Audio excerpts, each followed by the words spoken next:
There's a scene that plays out in conference rooms across the world every single day. Two people stand up to present. Both have impressive credentials. Both have spent hours preparing their material. Both know their subject matter cold. The first presenter is technically brilliant. They've got the data, the analysis, the perfect logical flow. They speak clearly. They answer every question correctly. And yet, as they talk, you can feel the energy draining from the room. People check their phones, eyes glaze over. When the presentation ends, the applause is polite but hollow. The second presenter gets up. Their slides might actually be less polished. Their data might be less comprehensive. But something different happens. People lean forward. They stop multitasking. They nod along. When this presenter finishes, the room erupts in questions and excited discussions. 3 months later, it's this presentation everyone remembers. What just happened? If you ask the audience members to explain the difference, they'd struggle. They might say the second presenter was more confident, more passionate, more charismatic, but these words don't actually explain anything. They're just labels we attach to an experience we don't fully understand. Here's the uncomfortable truth that most people never grasp. The most articulate person in the room is often the one who gets ignored. The person with the best ideas frequently watches as someone else gets credit for a watered-down version of those same ideas. Raw competence by itself is often invisible. This isn't a motivational speech about believing in yourself. This isn't about positive thinking or manifesting success. This is about understanding a fundamental reality of human communication that operates beneath your conscious awareness every single moment you interact with another person. You are broadcasting two messages simultaneously every time you speak. There's the message contained in your words. And then there's a second message transmitted through channels you probably don't even know exist. This second channel carries information about your status, your confidence, your competence, and your trustworthiness. And here's the problem. For most people, these two channels are in direct conflict. Your words might be saying, "I'm an expert," while your voice is communicating, "I'm uncertain." Your resume might scream competence, while your body language whispers insecurity. And when these channels conflict, human beings have evolved to trust the nonverbal channel every single time. Your biology betrays your credentials. This phenomenon has a name in communication theory. It's called sub-communication. While your conscious mind crafts sentences and chooses words, your unconscious mind is busy broadcasting a completely different message through your tone, your facial expressions, your posture, and 1,000 micro-behaviors you're not even aware you're performing. The truly frustrating part is that other people aren't consciously processing this second channel either. They can't tell you why they find one presenter compelling and another forgettable. They just know one person has it and the other doesn't. They describe it with vague words like presence, charisma, or gravitas.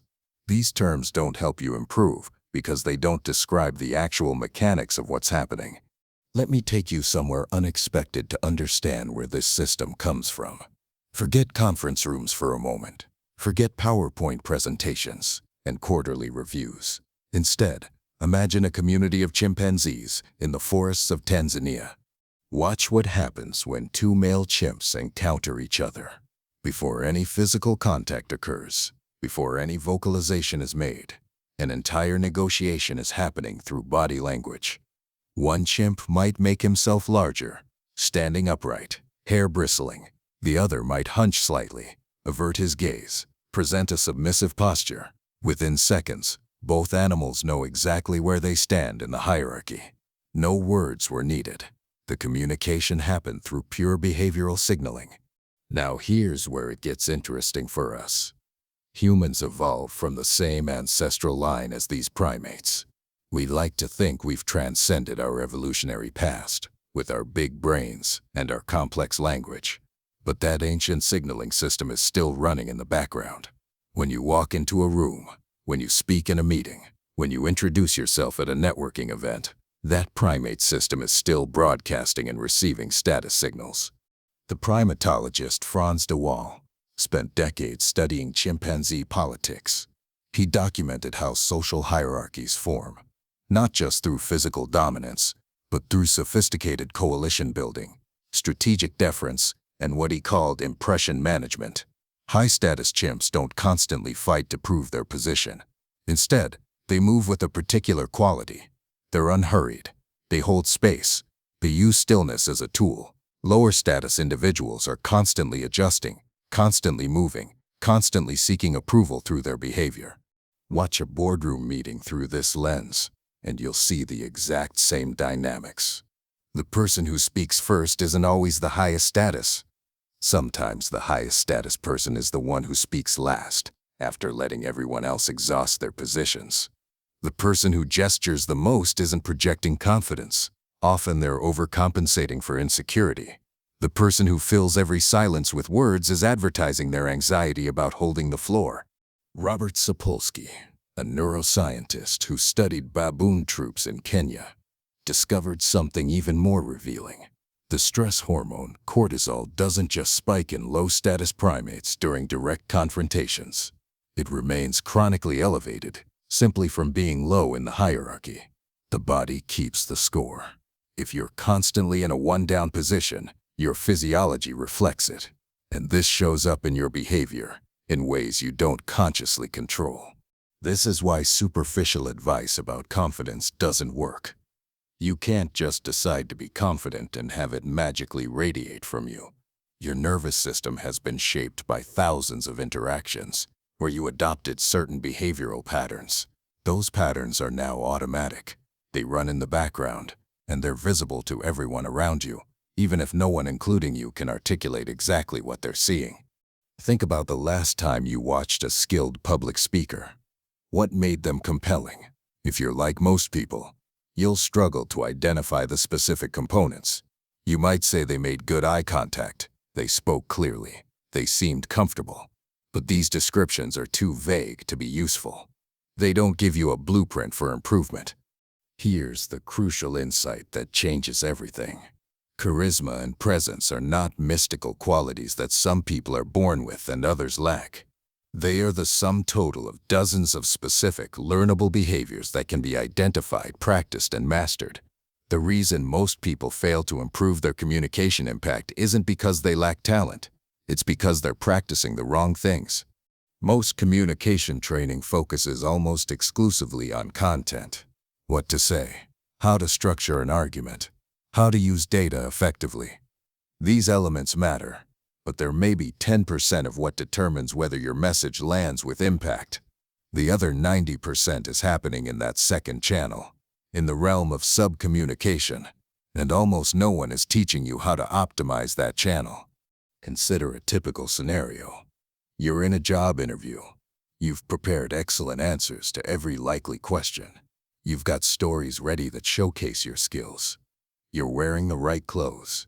You show up on time. And somehow you leave the interview, knowing it didn't go well.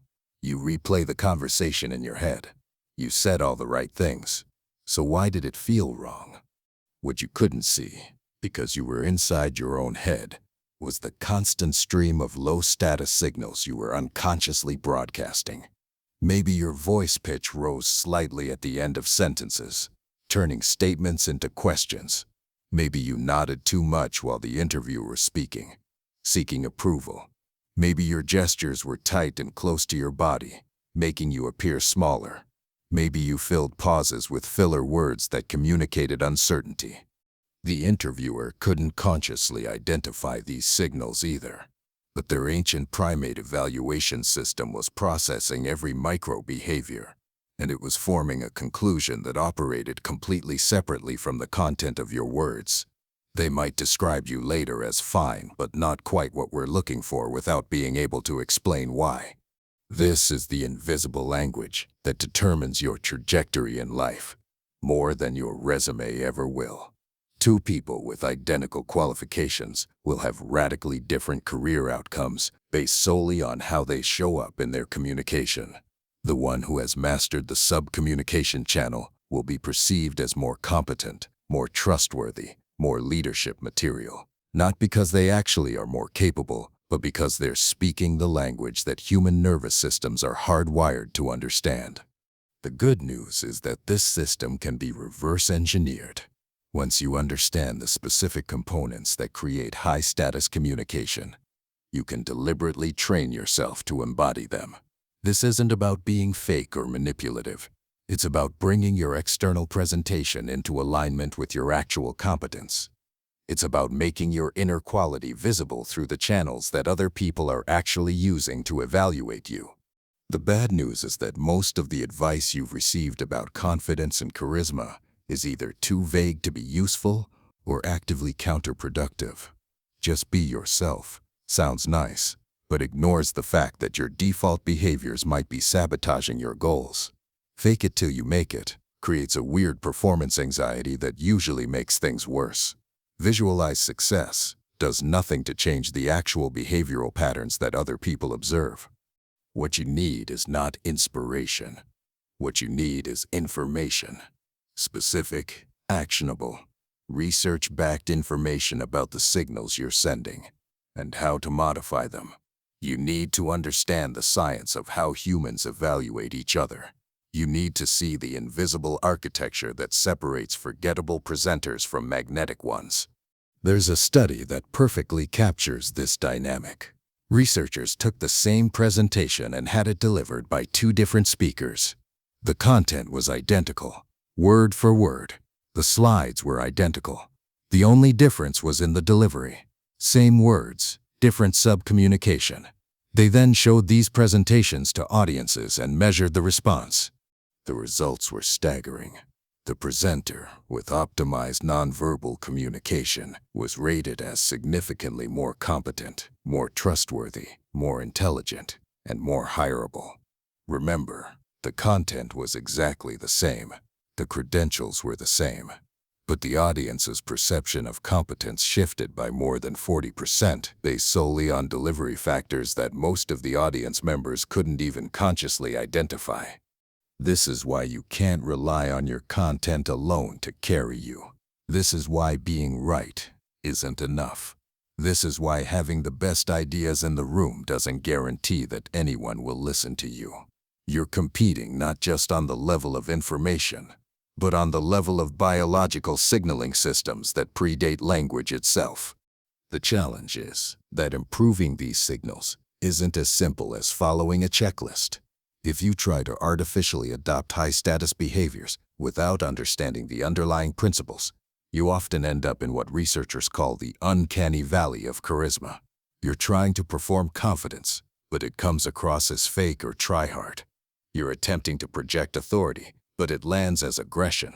The disconnect between your internal state and your external performance creates exactly the kind of incongruence that people's unconscious radar is designed to detect. So we need to do something different. We need to understand not just what high-status communicators do, but why those behaviors work at a neurological and evolutionary level. We need to see the system clearly before we try to optimize our place within it. We need to move beyond vague concepts like confidence and charisma and get into the specific mechanics of vocal tone, facial expression, spatial dynamics, and temporal pacing. Over the next several hours of content, we're going to dismantle this invisible language piece by piece. We're going to look at the hard science that explains why certain behaviors trigger specific responses in observers. We're going to examine frameworks developed by hostage negotiators, social psychologists, and behavioral researchers who have spent decades studying the mechanics of influence and presence. But before we can build new behaviors, we need to understand exactly what's broken in the default approach most people take. Do we need to see why the standard advice fails? We need to understand the scientific foundation that explains how much of your communication impact is actually determined by factors you're probably not even paying attention to. This isn't about becoming someone you're not. It's about becoming the most effective version of yourself. It's about learning to speak the language that every human nervous system understands. It's about making sure that when you have something important to say, people are actually capable of hearing it. The invisible language has been controlling your outcomes for your entire life. It's time to learn how to speak it fluently. In 1967, a psychology professor at UCLA conducted what seemed like a straightforward study about communication. Mehrabian wanted to understand how people interpret messages when the verbal and nonverbal components don't align. What he discovered would fundamentally change how we understand human interaction, even though most people have completely misunderstood his findings. Mehrabian's research protocol was elegant in its simplicity. He had participants listen to recordings where the speaker's tone of voice and facial expression either matched or contradicted the words being spoken. For example, someone might say the word maybe in a tone that clearly communicated certainty or uncertainty. The participant's job was to determine what the speaker really meant. What emerged from this research was a formula that has since been cited thousands of times, often incorrectly. When people have to determine the emotional meaning of a message, Mehrabian found that 7% of their interpretation comes from the literal words. 38% comes from vocal tone, including pitch, pace, and volume, and 55% comes from facial expressions and body language. These numbers have been distorted into a myth that words only matter 7%. That's not what Mehrabian found. Let me be crystal clear about this because the misinterpretation is everywhere. This ratio applies specifically to situations where the emotional content of different channels is in conflict. If your words, tone, and body language are all aligned, the words matter quite a bit. But here's the critical insight for our purposes. When channels conflict, people believe the nonverbal information. Think about what this means in practice. Imagine you're giving feedback to a colleague. You say your work is excellent, but your tone is flat and your face looks disappointed. What does the colleague hear? Not your words. They hear your real message, the one embedded in your tone and expression. Your nervous system leaked the truth that your words tried to conceal. This happens constantly in high-stakes communication. You say you're confident about a project, but your voice pitch rises with uncertainty. You claim to be open to feedback, but your body language becomes defensive.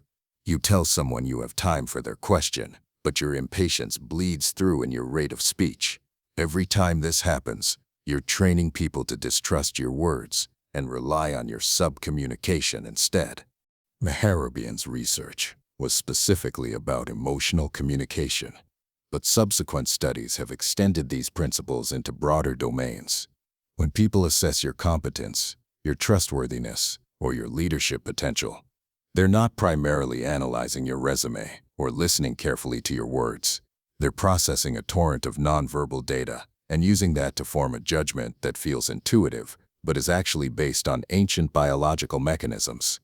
Let me walk you through one of the key follow-up studies that demonstrates this effect.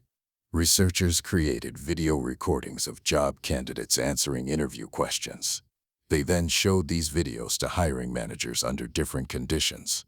Some managers watched with sound, others watched with the sound off. A third group only listened to the audio without video. The remarkable finding was that the managers who watched with sound off were actually better at predicting which candidates would be successful in the role. Think about how counterintuitive this is. The people who couldn't hear the candidates' carefully crafted answers, who had no access to their verbal content, made more accurate assessments than the people who had access to everything. What this tells us is that the nonverbal channel contains incredibly rich information about a person's actual capabilities. But even more important, it tells us that the verbal channel often introduces noise and distraction. The candidates were probably saying all the right things verbally, but their body language and facial expressions were broadcasting their true level of confidence and competence. When evaluators could focus exclusively on that nonverbal channel without the distraction of content, they got a clearer signal. This is why you can't talk your way into respect or status. Your words are the least persuasive element of your communication. When it comes to the attributes that matter most for how you're perceived, someone can be objectively brilliant, with impeccable credentials and perfect answers to every question. But if their nonverbal communication is broadcasting uncertainty or low status, that's what people will respond to. The mechanism behind this makes evolutionary sense.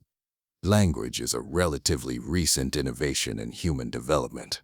For millions of years, before we had sophisticated verbal communication, our ancestors had to assess each other's intentions, emotional states, and social status through purely behavioral cues.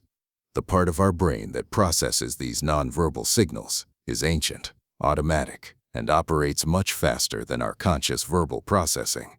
When you meet someone new, your brain is making dozens of assessments in the first few seconds. Are they a threat? Are they confident? Are they trustworthy? Do they have high or low status? These assessments happen before the person has even finished their first sentence, and they're based almost entirely on nonverbal factors, like posture, facial expression, vocal tone, and movement patterns. This is what researchers call thin-slice judgments. Studies have shown that people can form surprisingly accurate assessments of others based on just a few seconds of observation. Even more striking, these snap judgments often predict long-term outcomes. Teachers who are rated as more effective in the first 30 seconds of a class tend to get higher evaluations at the end of the semester. Politicians who are perceived as more competent in a 5-second silent video clip are more likely to win their elections. Job candidates who make a better impression in the first minute of an interview are more likely to receive offers, regardless of how they perform on the rest of the interview. The Mehrabian formula helps explain why this happens. Within those first few seconds, people aren't carefully analyzing your words. They're processing the much richer nonverbal data stream. They're detecting micro-expressions, vocal patterns, postural alignment, and hundreds of other signals that their conscious mind never brings into awareness. And they're forming a conclusion that becomes very difficult to override later. This creates what psychologists call a primacy effect. The initial impression sets a frame through which all subsequent information is filtered. If someone's nonverbal communication creates a positive first impression, then their words are interpreted generously. Ambiguous statements get the benefit of the doubt. Small mistakes are overlooked. The person is perceived as competent even when they're learning new material. But if the initial nonverbal impression is negative, the opposite happens. Everything the person says is subjected to extra scrutiny. Their competent statements are reinterpreted as luck or memorization. Their mistakes are seen as evidence of their inadequacy. They have to work exponentially harder to overcome that initial negative frame. Here's where this gets really important for understanding high-status communication. The Mehrabian research shows us that you cannot compensate for weak nonverbal communication with better content. Adding more data, more logic, more evidence to your words doesn't fix the problem. It's like trying to win an argument in a language the other person doesn't understand. They're not processing your communication on the verbal channel primarily. They're making their real decision based on the tone and body language channel. This explains the frustrating dynamic where someone with weaker credentials and less thorough preparation outperforms someone who is objectively more qualified. The less qualified person isn't winning on the content level. They're winning on the sub-communication level. Their voice carries certainty. Their posture projects confidence. Their facial expressions show engagement and presence. And those signals override any deficiency in their actual knowledge or experience. Now, this doesn't mean words are irrelevant. In contexts where emotions aren't at play and channels are aligned, words carry significant meaning. If you're reading a research paper or analyzing a written proposal, the content obviously matters greatly. But in live interpersonal communication, especially in situations where people are evaluating you as a person rather than just processing information, the nonverbal channel dominates. The strategic implication is profound. If you want to be perceived as competent, confident, and high status, you need to optimize the channels that actually determine those perceptions. You need to master your vocal tone, You need to control your facial expressions. You need to command your body language. These aren't superficial performance tricks. They're the primary mechanism through which other human beings assess you. Mehrabian's later work explored another crucial dimension of this dynamic. He found that when people perceive inconsistency between verbal and nonverbal messages, they don't just ignore the words, they actively distrust the speaker. The inconsistency itself becomes a signal of deception or lack of authenticity. This is why trying to fake confidence without actually feeling it often backfires. The inconsistency between your internal state and your attempted external performance creates exactly the kind of channel conflict that sets off people's alarm bells. This points towards something important. The goal isn't to become a skilled actor who can manufacture high-status signals regardless of internal state. That's exhausting and ultimately detectable. The goal is to bring your internal state and your external signals into genuine alignment.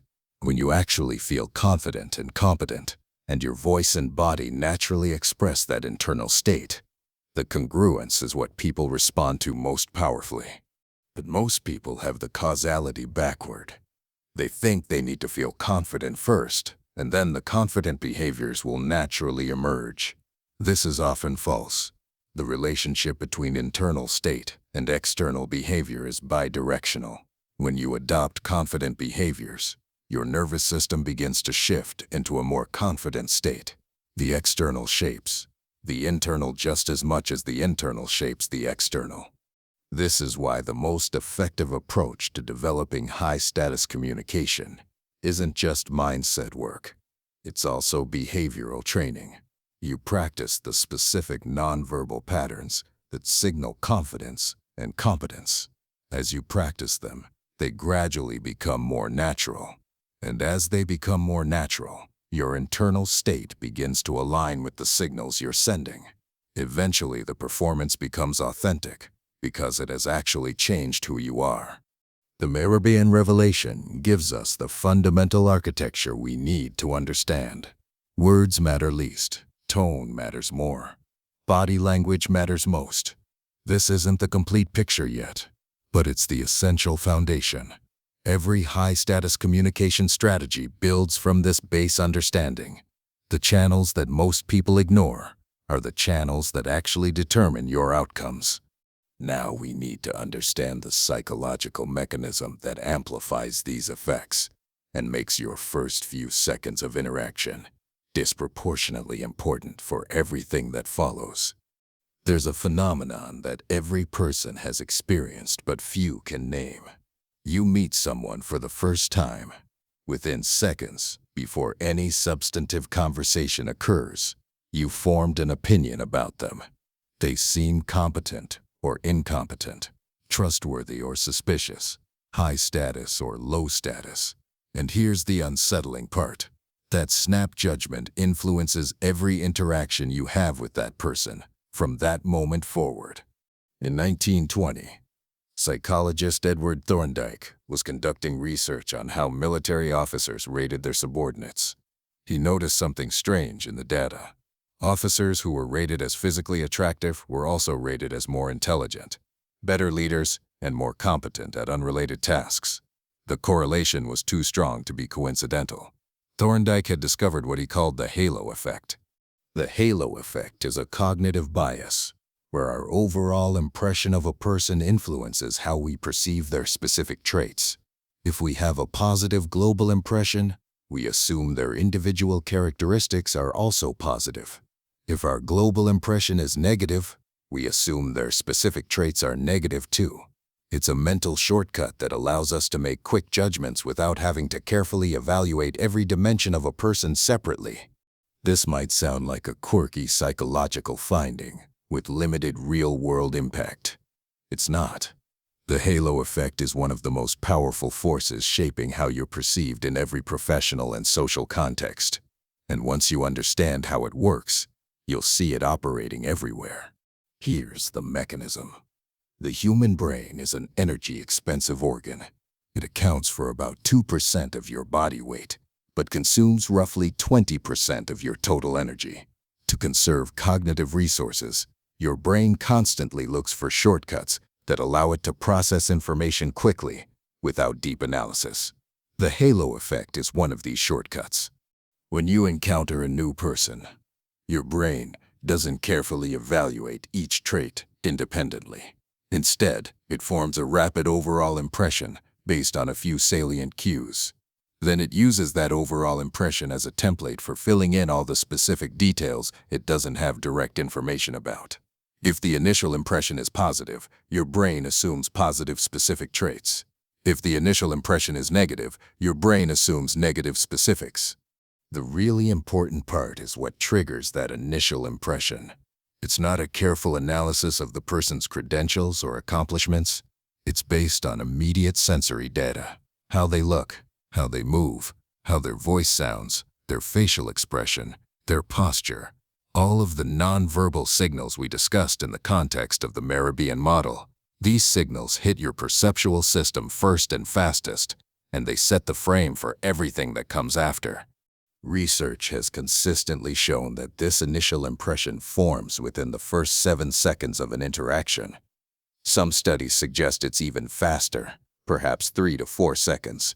Either way, the time frame is remarkably short. Before you've had a chance to demonstrate your competence or share your ideas, people have already decided what category you belong in, and that categorization is driven overwhelmingly by your nonverbal presentation. Now here's where the halo effect becomes truly powerful. It doesn't just affect the initial impression. It creates a perceptual filter that shapes how all subsequent information is interpreted. If your initial presentation triggers a positive halo, then everything you do afterward is interpreted in the most favorable light. Your jokes are funnier. Your ideas are smarter. Your mistakes are more forgivable. The halo literally changes how people process your behavior. Conversely, if your initial presentation triggers a negative halo, you've created what we might call an anti-halo or a suspicion filter. Now everything you do is interpreted less charitably. Your good ideas might be dismissed as obvious or derivative. Your attempts at humor fall flat. Your mistakes confirm the negative initial impression. You're working uphill against a bias you created in the first few seconds. This explains a painful dynamic that many competent people experience. They enter a meeting or presentation feeling nervous. That nervousness shows up in their nonverbal communication. Maybe their voice is slightly higher pitched. Maybe their movements are a bit stiff. Maybe their eye contact is inconsistent. These signals create a negative initial impression. Then, even as they warm up and start delivering good content, the audience has already categorized them as less impressive. The content doesn't get a fair hearing because it's being filtered through the negative halo. The truly frustrating aspect is that the people forming these judgments aren't consciously aware they're doing it. If you ask them why they rated one presenter higher than another, they would likely cite content-related reasons. They'd say one person had better data or more compelling arguments. But in controlled studies where the content is held constant and only the nonverbal delivery varies, the ratings vary dramatically. People think they're evaluating content, but they're actually responding to the halo created by nonverbal signals. There's a famous study that demonstrates this with brutal clarity. Researchers took identical essays and had them evaluated by teachers. The only variable they changed was the handwriting. Essays with neat handwriting received significantly higher grades than essays with messy handwriting, even though the content was word-for-word identical. The neat handwriting created a positive halo that made evaluators perceive the ideas as more sophisticated and the arguments as more compelling. This same dynamic operates in face-to-face communication, but it's even more powerful because there are so many more channels for the halo to form through. Your voice, your face, your posture, your gestures, your spatial positioning, even subtle factors like your grooming and clothing, all feed into that initial impression. And that impression then colors every single thing you say and do for the duration of the interaction. The implications for high-status communication are enormous. If you can control the signals that create the initial halo, You can actually change how competent and credible people perceive you to be, independent of your actual competence or credentials. Two people with identical expertise will have radically different outcomes based solely on whether they trigger a positive or negative halo in the first few seconds. This might sound unfair or superficial, and in some ways it is, but it's also deeply rooted in evolutionary logic. Our ancestors needed to make rapid friend or foe assessments with limited information. The ones who were good at reading behavioral signals and making quick judgments about social status and trustworthiness were more likely to form beneficial alliances and avoid dangerous situations. We inherited these rapid assessment systems. The modern challenge is that these systems are now operating in contexts they weren't designed for.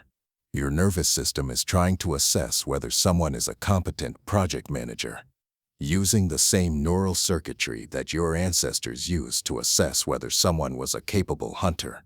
The mismatch creates opportunities for people who understand the system to optimize their signals in ways that trigger the beneficial responses. One of the most powerful demonstrations of the halo effect in professional contexts comes from research on job interviews. Studies have found that the outcome of an interview is largely determined in the first few minutes, sometimes even in the first minute. What happens in that opening minute? Usually just introductions and small talk, not substantive discussion of qualifications. And yet interviewers' final decisions correlate more strongly with their impression from that first minute than with any information revealed later in the interview. When researchers dug into this finding, they discovered something remarkable. Interviewers who formed a positive impression in the first minute spent the rest of the interview unconsciously looking for evidence to confirm that positive impression.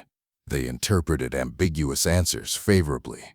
They gave the candidate the benefit of the doubt on difficult questions. They even asked easier questions that allowed the candidate to showcase their strengths. Interviewers who formed a negative impression in the first minute did the opposite. They unconsciously looked for confirming evidence of the candidate's inadequacy. They interpreted ambiguous answers negatively. They asked harder questions that increased the likelihood of mistakes. The first impression didn't just color the interpretation of the interview. It actually changed the nature of the interview itself. This is the compounding nature of the halo effect. It doesn't just bias perception. It biases behavior in ways that tend to make the initial impression self-fulfilling. If people perceive you as competent, they give you more opportunities to demonstrate competence. They interpret your performance generously. They invest in your development. Over time, you actually become more competent because you're getting more practice and more support. If people perceive you as less competent, the opposite spiral occurs. You get fewer opportunities. Your performances are scrutinized more harshly. People invest less in your development, even if you started out with equal ability. Over time, the person with the better halo pulls ahead because of the accumulated advantages that initial perception created. This is why mastering the first few seconds of an interaction is so disproportionately important. You're not just making a good first impression. You're setting in motion a chain of psychological and social effects that will compound over time. The person who can consistently create a positive halo has a massive long-term advantage in every domain where human judgment matters. So what actually creates a positive versus negative halo in those critical first seconds? It comes down to the nonverbal signals we've been discussing. Confident vocal tone, open body language, appropriate eye contact, genuine facial expressions, deliberate movement, spatial presence. These signals hit the observer's perceptual system first and fastest. Before you've said anything of substance, they've already decided whether you're someone worth listening to. The strategic insight is that you need to optimize your presentation for those first 7 seconds. This isn't about being fake or manipulative. It's about ensuring that your external presentation accurately reflects your internal competence. If you are genuinely qualified and have valuable things to say, but your nonverbal signals are creating a negative halo, you're doing yourself and your audience a disservice. You're making it harder for them to benefit from your expertise. The good news is that once you understand the mechanics of the halo effect, You can deliberately train the specific behaviors that create positive initial impressions. You can practice your entry into a room. You can calibrate your greeting. You can optimize your opening line. These might seem like trivial details, but they're the details that determine whether everything that follows gets heard through a positive or negative filter. The halo effect also explains why confidence is such a valuable trait to project, even independent of actual ability. Confidence in your nonverbal communication creates a positive halo. That positive halo makes people interpret your actual competence more favorably. Two people with equal ability will be perceived as having different levels of competence based on whether their nonverbal communication signals confidence or uncertainty. This doesn't mean you should project false confidence about things you don't know. That creates the channel conflict that Mehrabian warned about. But it does mean you should project genuine confidence in your right to be in the room, to take up space, to have people's attention. That foundational confidence creates the halo that allows your actual knowledge and ideas to be received fairly. Understanding the halo effect is liberating in a way. It tells you that you don't need to have all the answers. You don't need to be the smartest person in the room. You don't need a perfect track record. What you need is to show up in a way that creates a positive initial impression. Once you've done that, people's natural psychological biases will work in your favor rather than against you. The next step in our journey is to move from understanding these general principles to examining the specific frameworks that high-performing communicators use to create presence. We need a systematic way to think about the components of charismatic communication, and that's exactly what decades of research into executive presence has revealed. When Olivia Fox Cabane began researching charisma for her work with Fortune 500 executives and Stanford MBA students, she expected to find that charismatic people shared certain personality traits. Instead, she discovered something more useful. Charisma isn't a fixed trait. It's a combination of learnable behaviors that can be broken down into 3 specific dimensions. She called these dimensions power, presence, and warmth. This framework is revolutionary because it gives us a structured way to think about high-status communication. Instead of charisma being this vague quality that you either have or don't, it becomes a formula. Master all 3 dimensions, and you'll be perceived as highly charismatic. Neglect one dimension and your communication will feel off in ways people can't quite articulate. Let's start with power, because this is often the most misunderstood dimension. Power in this context doesn't mean dominance or aggression. It means the perception that you can affect the world around you, that you have agency, that you can make things happen. When someone has power presence, you feel that they could help you or hurt you. They have influence. They command resources. They can change outcomes. The key word here is perception. Cabane's research showed that perceived power matters more than actual power.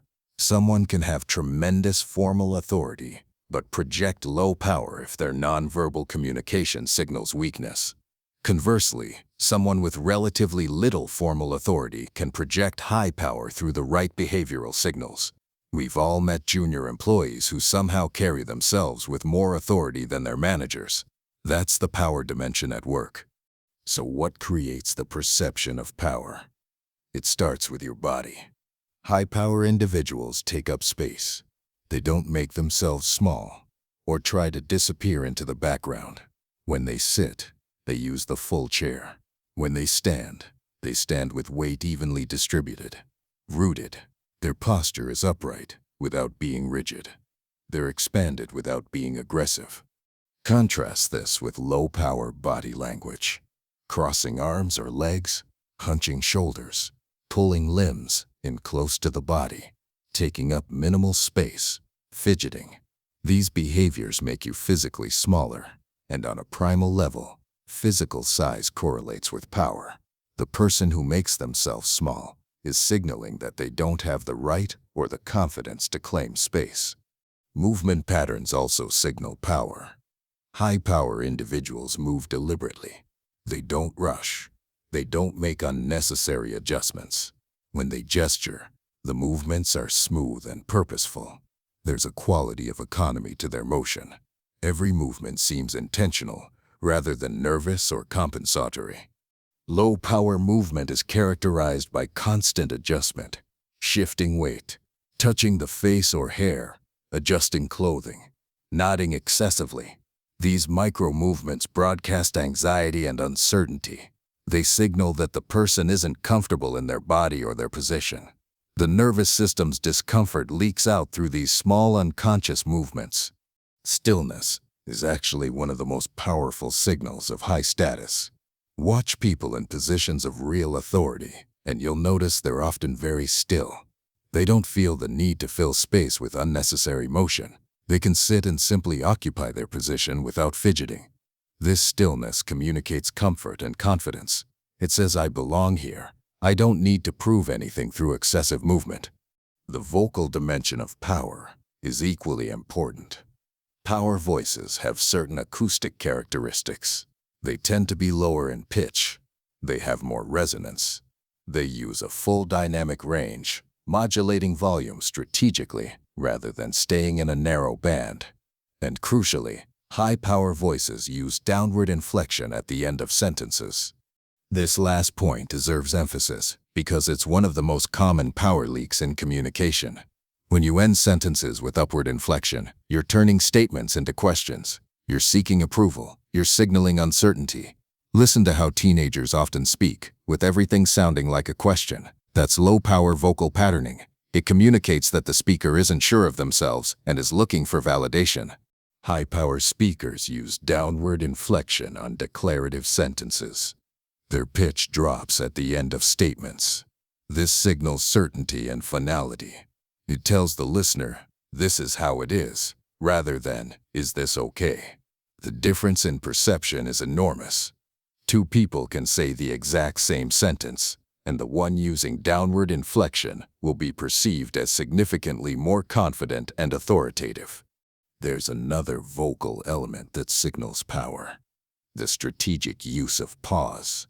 High-power communicators aren't afraid of silence. They can make a point, pause, and let it land. They don't feel the need to immediately fill the space with more words. Low-power communicators often rush to fill any silence, as if they're afraid the attention will shift away from them if they stop talking. This rush communicates desperation rather than authority. Facial expressions also contribute to the power dimension. High-power faces are generally more neutral and composed. There's less reactive expression. The face doesn't constantly shift to mirror others or seek approval. This doesn't mean being cold or emotionless.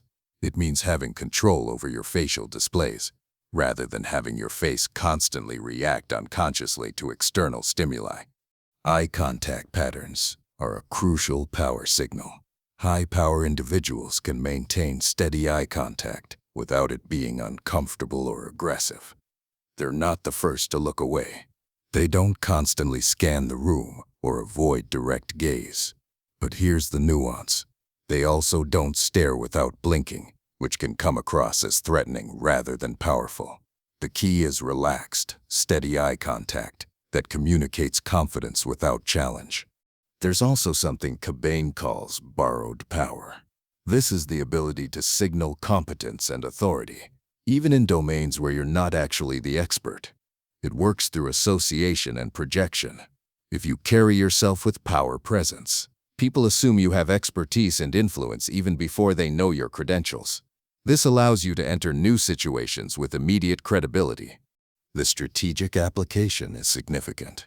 When you're moving into a new role or entering a new industry, you might not have established expertise yet, but if you can project power through your nonverbal communication, you'll be given the benefit of the doubt. People will assume you know what you're doing until proven otherwise. Whereas if you project low power, you'll be assumed incompetent until you've proven your worth many times over. Here's a crucial distinction that many people miss. Power presence doesn't mean being loud or dominating the conversation. Some of the highest power individuals are actually quite quiet. They don't need to prove their status through volume or interruption. Their power is evident in their stillness, their vocal control, and their comfortable occupation of space. In fact, trying too hard to demonstrate power often backfires. Excessive loudness, interrupting others, physical intimidation. These behaviors usually signal insecurity rather than genuine power. It's what researchers call compensatory dominance. The person is trying to claim a status they don't genuinely feel, and the overcompensation is detectable. True power presence comes from a place of internal security. You're not trying to convince anyone of your importance. You simply occupy your space fully and move through the world with the assumption that you have the right to be there. This confidence is readable in 1,000 micro-behaviors that you're not consciously controlling, and it creates the perception that you're someone who can make things happen. But here's the challenge with power alone. If you only optimize the power dimension, you become intimidating rather than influential. People might respect your competence, but they won't want to work with you. They'll keep their distance. They'll be guarded in your presence. You'll have authority, but you won't have connection. This is where the next dimension becomes critical. Power needs to be balanced with warmth, and we're about to discover why this combination creates something much more potent than either element alone. If you've ever worked with someone who was clearly competent but somehow off-putting, you've experienced the problem with power alone. They might have all the right credentials. Their work might be flawless. They might even give good advice. But something in their presence makes you uncomfortable. You respect them, but you don't trust them. You listen to what they say, but you don't want to collaborate with them. This is the warmth deficit, and it's more common than you might think, especially among high achievers. When people are focused on projecting competence and authority, they often inadvertently shut down the warmth signals that make them approachable and trustworthy. They think that warmth equals weakness, so they suppress it. This is a strategic error that limits their influence. Cobain's research revealed something counterintuitive. When you look at the most successful leaders, the most influential communicators, the people who actually change outcomes rather than just being respected from a distance, they combine high power with high warmth. The combination is multiplicative rather than additive. Power plus warmth doesn't just make you twice as effective. It makes you exponentially more influential. So what is warmth in this framework? It's the perception that you care about others, that you wish them well, that you're on their side. It's about being perceived as benevolent rather than self-serving. When someone radiates warmth, you feel safe in their presence. You feel like they see you as a person rather than as a tool or an obstacle. You feel like they genuinely want good outcomes for you, not just for themselves. The evolutionary logic of warmth is powerful. Throughout human history, survival depended on coalition building. You needed allies you could trust. The ability to accurately assess whether someone was friend or foe was literally life or death. We evolved sophisticated mechanisms for detecting warmth signals because those signals helped us identify who we could safely cooperate with. Here's the key insight that changes everything about how you think about status communication. High-status individuals can afford to show more warmth, not less. When you're secure in your position, when you genuinely feel powerful, you don't need to maintain rigid boundaries or constant vigilance.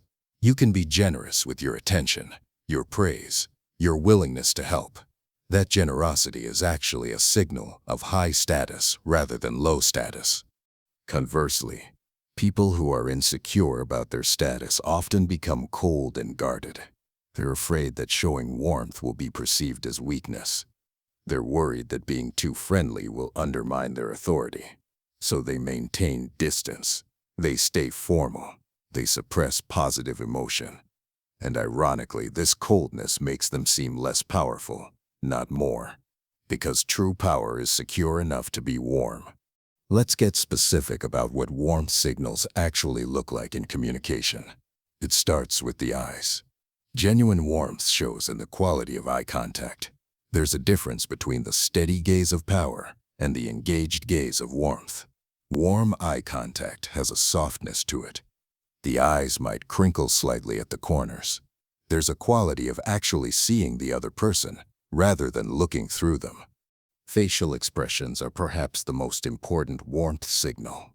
The genuine smile, What researchers call the Duchenne smile involves not just the mouth, but the eyes. The muscles around the eyes contract, creating those crow's feet wrinkles. This can't be faked convincingly.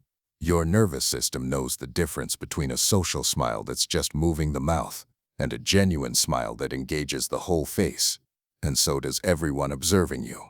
When you're listening to someone, warmth shows in micro-expressions of engagement, slight nods that indicate you're following their thought, eyebrow raises that signal interest or surprise, facial mirroring that shows you're emotionally attuned to what they're saying.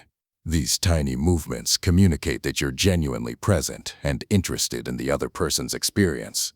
Head position is a subtle warmth signal that most people don't consciously notice, but everyone responds to. A slight head tilt to the side softens your presence. It makes you appear more approachable and less threatening. This is why dogs tilt their heads when they're trying to understand you. It's a universal mammalian signal of non-aggression and curiosity. In human communication, the same principle applies. Vocal warmth is distinct from vocal power. Where power voices are lower and more resonant, warm voices have a smile in them. You can literally hear when someone is smiling while they speak. The voice becomes slightly lighter, more melodic. There's more variation in pitch and tone. The coldest voices are monotone and flat.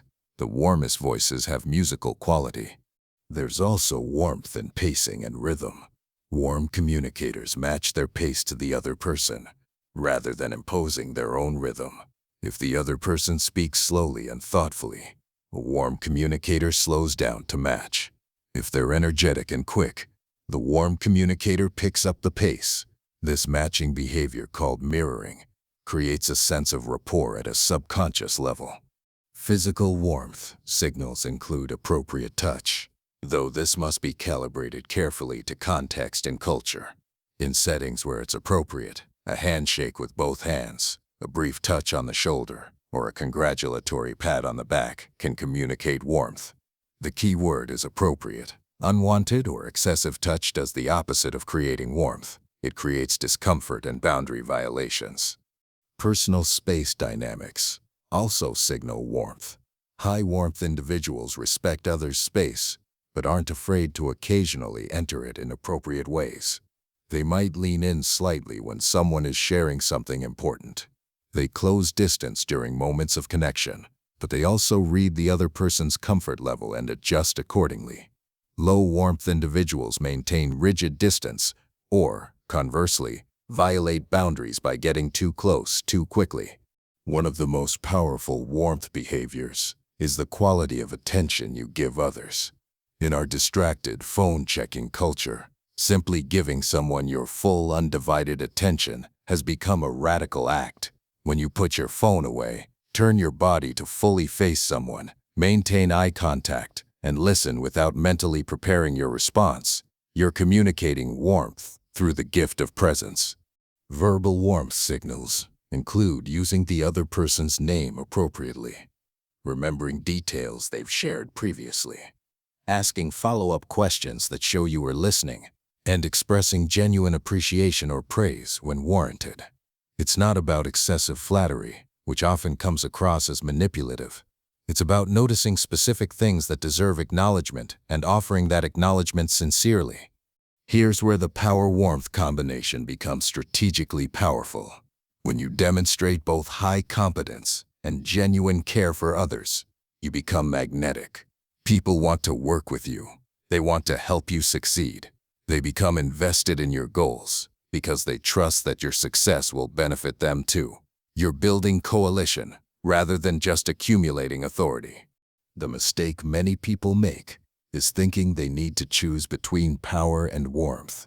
They think that showing warmth will undermine their authority, or that projecting power means suppressing positive emotion. This is false dichotomy thinking. The most effective communicators seamlessly integrate both dimensions. Watch someone like a skilled negotiator or a beloved leader. They can be absolutely firm and clear about boundaries and expectations. That's the power dimension. But they deliver that firmness with respect and even compassion. That's the warmth dimension. The combination allows them to be both respected and trusted. People follow them not just because they have to, but because they want to. There's neuroscience backing this up. When people perceive you as both powerful and warm, two different neural systems light up. The threat detection system relaxes, because the warmth signals tell the brain you're safe. Meanwhile, the status assessment system registers your power and automatically defers to your authority. You're simultaneously triggering safety and respect. That combination is incredibly rare and incredibly valuable. The strategic application is to consciously balance these dimensions. If you know you're naturally good at projecting power, intentionally add warmth behaviors. Make eye contact warmer, smile more genuinely, show more interest in others' experiences. If you're naturally warm but worry you're not taken seriously, add power behaviors. Stand taller. Use downward inflection. Speak more slowly and deliberately. Take up more space. Most people have a default setting that leans one way or the other. Highly analytical types often have strong power but weak warmth. Highly social types often have strong warmth but weak power. The magic happens when you develop both capabilities and learn to adjust the balance based on context. But even power and warmth together aren't sufficient. There's a third dimension that brings these elements alive in real-time interaction. It's the dimension that makes people feel your communication in their bodies, rather than just processing it intellectually. It's called presence, and it's about where your attention actually is in each moment of interaction. In our chronically distracted world, genuine presence has become almost a superpower. Think about the last time you were talking to someone who was obviously not fully there. Maybe they were checking their phone. Maybe their eyes were wandering. Maybe you could sense their mind was elsewhere, even while they maintained the appearance of listening. How did that feel? Probably not great. You felt unimportant. You felt like you were competing for their attention and losing. Now think about a time when someone gave you their complete, undivided attention. They weren't just waiting for you to stop talking so they could respond. They were actually present with you in that moment. They heard not just your words, but the meaning behind them. They responded to what you meant, not just what you said. That probably felt remarkably different. You felt valued, you felt seen, and you probably came away from that interaction with a much more positive impression of that person. This is presence, the third dimension of Caban's charisma framework. And while it might sound simple, it's actually the dimension that people struggle with most in modern life. We're all so overstimulated, so bombarded with information, so trained to multitask, that genuine single-pointed attention has become rare, which is exactly why it's so powerful when you can offer it. Presence is about where your mind is in real time during an interaction. Are you fully engaged with the moment, with the person, with what's happening right now? Or is part of your awareness elsewhere, planning your next comment, thinking about your next meeting, replaying some earlier conversation, judging yourself, or getting lost in your own head? The challenge is that lack of presence is extremely detectable, even when you're trying to hide it. Your conversational partner can't necessarily articulate what's wrong, but they sense that you're not fully there, and that absence registers as disrespect or disinterest. It undermines all your other communication skills. You can have perfect power and warmth behaviors, but if you lack presence, something essential is missing. Here's why presence is so difficult and so important. Human beings evolved as deeply social creatures who depended on accurately reading each other's intentions and emotional states. We developed incredibly sophisticated systems for detecting whether someone is genuinely focused on us or mentally elsewhere.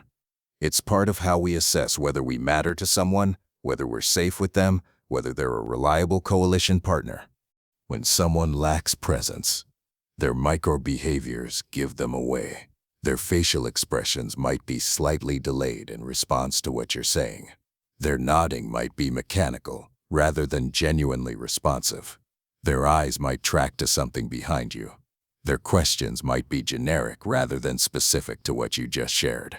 All of these tiny signals add up to the unmistakable impression that their attention is divided. Contrast this with someone who has strong presence. They respond in real time to the nuances of what you're saying. They pick up on emotional undertones and reflect them back. They ask questions that show they caught details you barely emphasized. They laugh at the right moments, not because they're performing, but because they're actually tracking your humor in real time.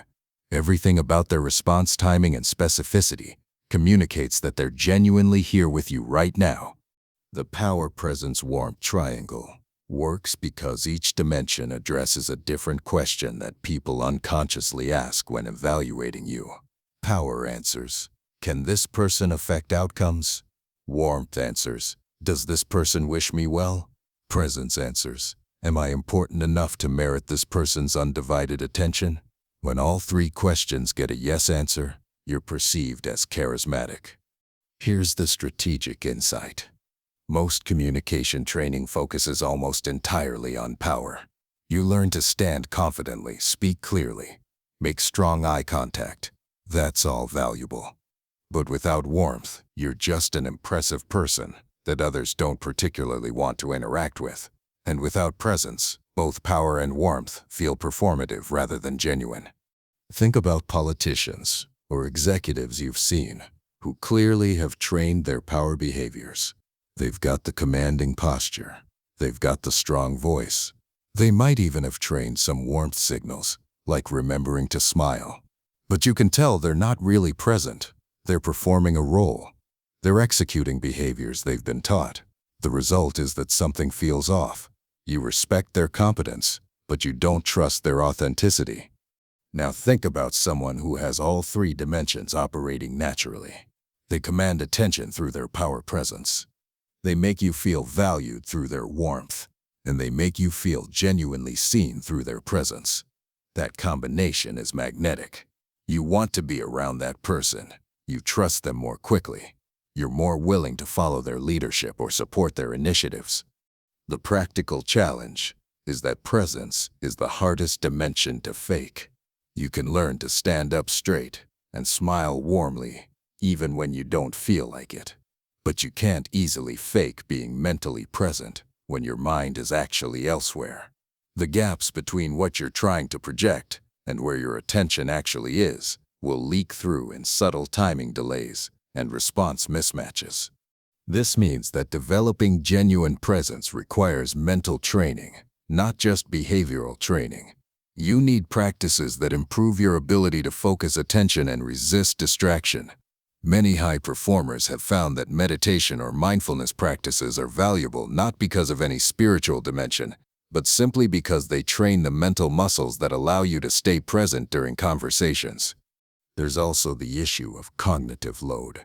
If you're anxiously monitoring your own performance, trying to remember all the power and warmth behaviors you're supposed to execute, you've got limited attention left over for actually being present with the other person.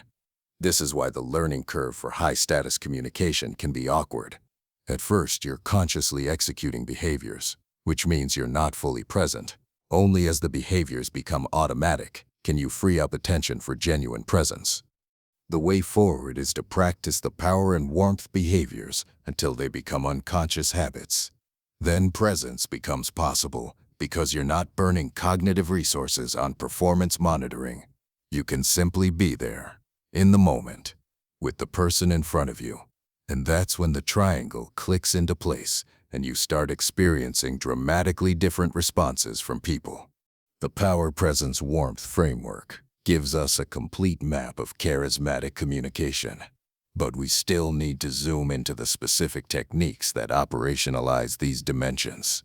We need to understand the precise vocal patterns, facial controls, and physical adjustments that create these effects. And that's where we turn next to some of the most powerful tactical tools available, starting with a technique developed in the highest stakes communication environment imaginable, hostage negotiation. When Chris Voss was negotiating with terrorists and kidnappers as the FBI's lead international hostage negotiator, He didn't have the luxury of getting communication wrong. If his voice triggered the wrong response in a kidnapper, people died. If his tone created defensiveness or aggression, the negotiation collapsed. He needed techniques that would reliably de-escalate tension and create a sense of safety even in the most volatile situations imaginable. What Voss discovered through trial and error in these life-or-death scenarios is that voice alone could transform the emotional state of the person on the other end of the call. Not the words he said, not the logic of his arguments, but the pure acoustic properties of his voice could calm an agitated kidnapper or build rapport with a terrorist. He called the most powerful of these techniques the late-night FM DJ voice. The name captures the essence perfectly. Think about the voice of a late-night radio DJ. It's smooth, it's low, it's slow. There's a descending quality to it, where the pitch drops at the end of phrases. It's the voice that says everything is okay. You can relax. It's the opposite of the high, fast, tense voice that communicates urgency and anxiety. Ross found that when he used this vocal pattern, even highly emotional and aggressive individuals would begin to calm down. Their speech would slow, their tone would lower, their defensive posture would soften. It was as if the qualities of his voice were directly influencing their nervous system state. And in fact, that's exactly what was happening. Here's the neuroscience behind why this technique works. The human autonomic nervous system has two branches. The sympathetic branch is responsible for arousal, stress, and the fight-or-flight response. The parasympathetic branch is responsible for rest, digestion, and the calm state. These two systems exist in balance, and various stimuli can tip you toward one state or the other. Vocal characteristics are one of these stimuli. High-pitched, fast voices activate the sympathetic system. They signal threat or urgency. They put the listener on alert.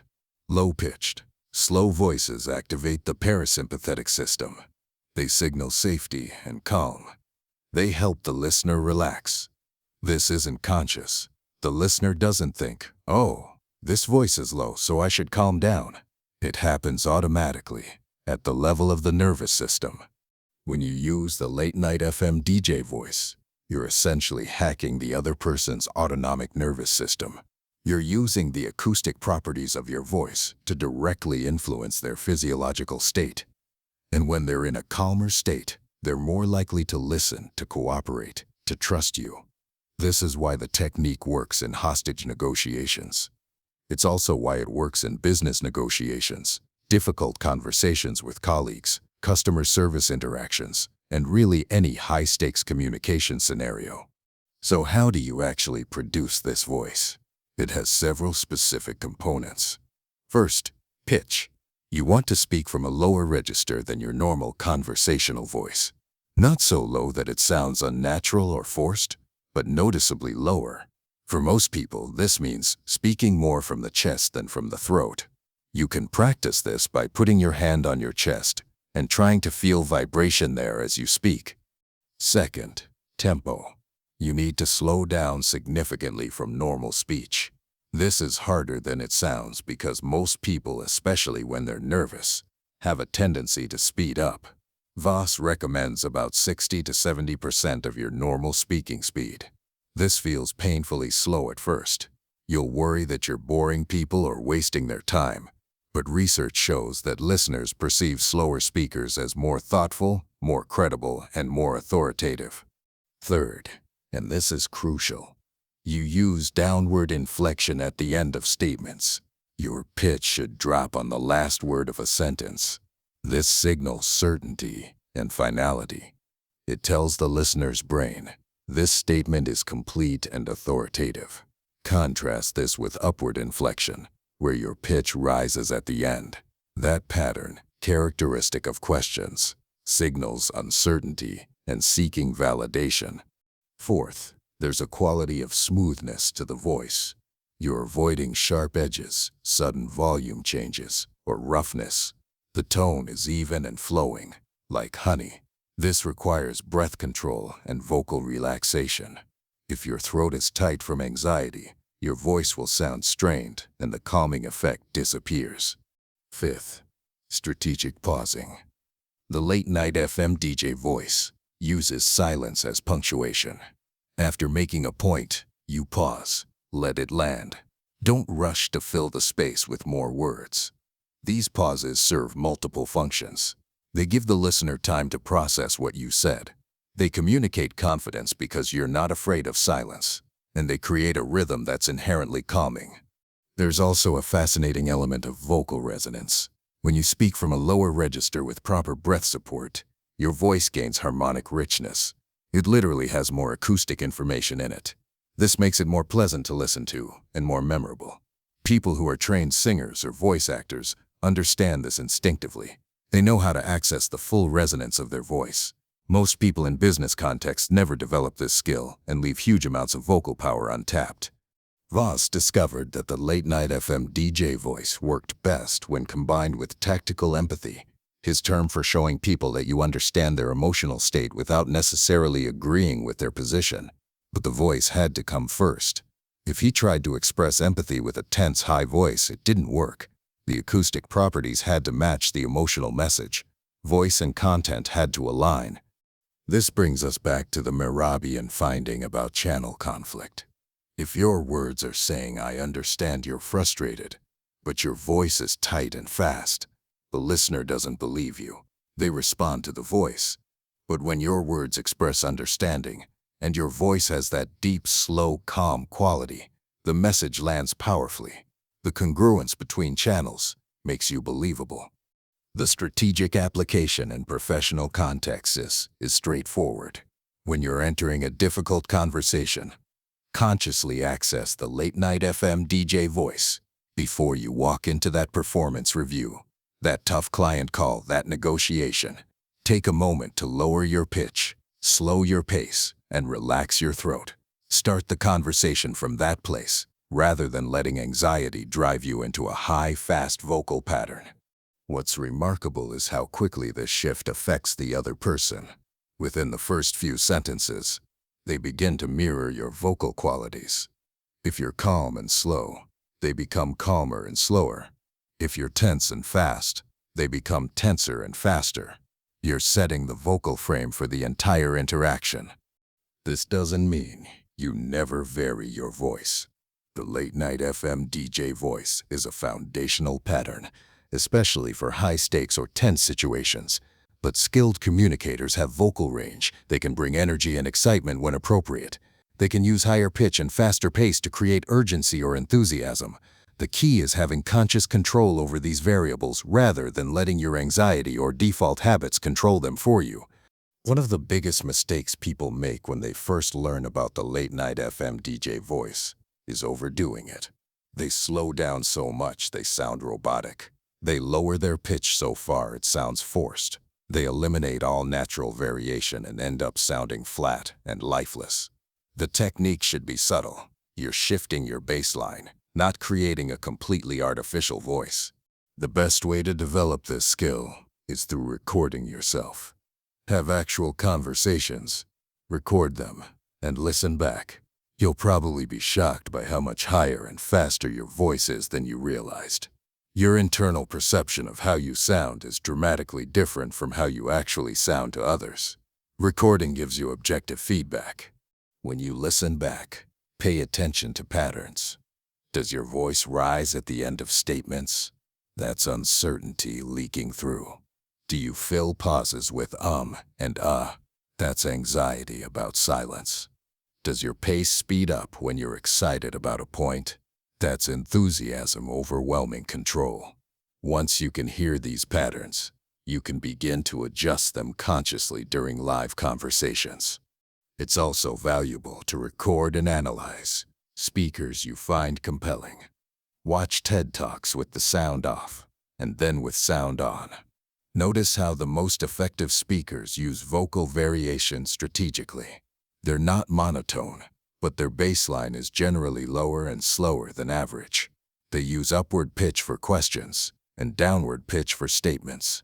They pause frequently. They let their voice carry meaning that complements rather than contradicts their words. The late-night FM DJ voice is powerful on its own, but it's even more effective when combined with other elements of vocal control. Pitch and pace are just two dimensions of your voice. There's also volume, resonance, articulation, and rhythm. Mastering all of these dimensions gives you a complete vocal toolkit that you can deploy strategically based on context and goals. But voice is only one part of the temporal dimension of communication. The rhythm of your speech, the pacing of your ideas, the strategic use of silence. These elements create their own layer of authority that operates independently of what you're actually saying. And most people get this rhythm completely wrong, in ways that undermine everything else they're trying to accomplish. Listen to someone who is nervous or uncertain, and you'll notice something consistent about their rhythm. They rush. Words tumble out in an anxious stream. They fill every pause immediately. They're trying to get through their material as quickly as possible, as if speed will somehow compensate for their discomfort, and the effect is exactly the opposite of what they intend.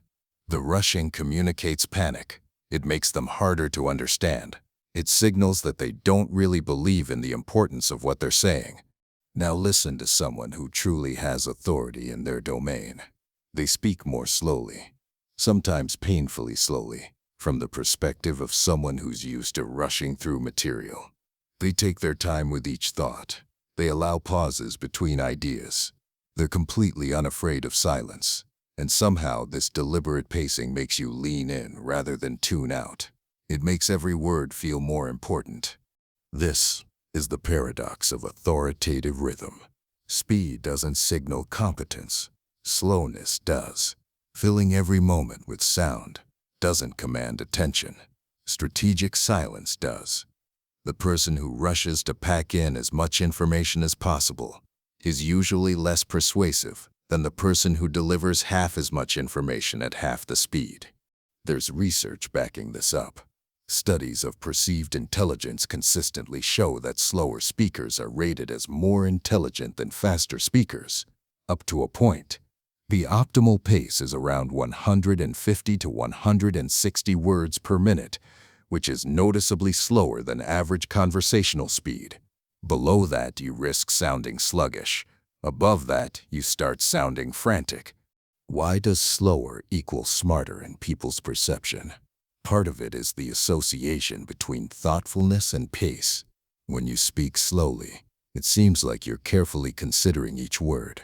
When you speak quickly, it seems like you're racing ahead without reflection. Even if the quick speaker is actually more thoughtful, the perception goes the other way. There's also a processing consideration. Listeners need time to absorb complex ideas. If you're delivering sophisticated content at a rapid pace, some listeners will fall behind and stop trying to follow. They'll blame themselves for not keeping up, but they'll also unconsciously downgrade their assessment of you because the communication didn't work. When you slow down, you make it easier for your audience to stay with you. They feel smarter for understanding you, and they attribute that feeling to your skill as a communicator. Strategic pausing is perhaps the single most underutilized tool in communication. Most people are terrified of silence. They feel like pauses are gaps that need to be filled. Dead air that suggests they've lost their train of thought. So they fill pauses with filler words. Like you know. So, basically, these verbal tics serve a function in the speaker's mind. They're holding the floor, preventing someone else from jumping in. But they dramatically undermine perceived competence. Here's what's actually happening with filler words. Your brain is processing what to say next, but you're anxious about the silence during that processing time. So you vocalize something, anything, to maintain continuous sound. The problem is that filler words don't sound like thought. They sound like uncertainty. Every broadcasts doubt. Every signals hesitation. You're essentially narrating your own mental struggle in real time. High-status speakers do something completely different. When they need a moment to think, they simply pause. Their silence. Their face might show slight concentration as they're processing, but they don't vocalize the gap. And here's what's remarkable. The audience doesn't perceive these pauses as gaps at all. They perceive them as emphasis. The silence makes the next statement feel more important because you took time before delivering it. There are actually different types of pauses that serve different functions. The dramatic pause comes before a key point. You've built up to something important, and then you pause. The pause creates anticipation. Everyone's attention sharpens because they know something significant is coming. Then you deliver the point with added impact because of the setup. The processing pause comes when you need a moment to consider a question or formulate a thought. Instead of filling it with ums, you just pause. You might nod slightly or look thoughtful, but you're comfortable with the silence. This signals confidence. You're not frantically searching for words. You're taking the time you need to respond thoughtfully. The transitional pause comes between major sections of what you're saying. You've finished one point, and you're moving to the next. The pause signals to the audience that you're shifting gears. It gives them a moment to mentally file away the previous point before you move forward. Without these transition pauses, everything runs together and becomes harder to follow. There's also what we might call the resonance pause. After you've made a particularly important or powerful statement, you pause and let it land. You don't immediately move on or qualify it or add caveats. You let the statement exist on its own for a moment. This gives it weight.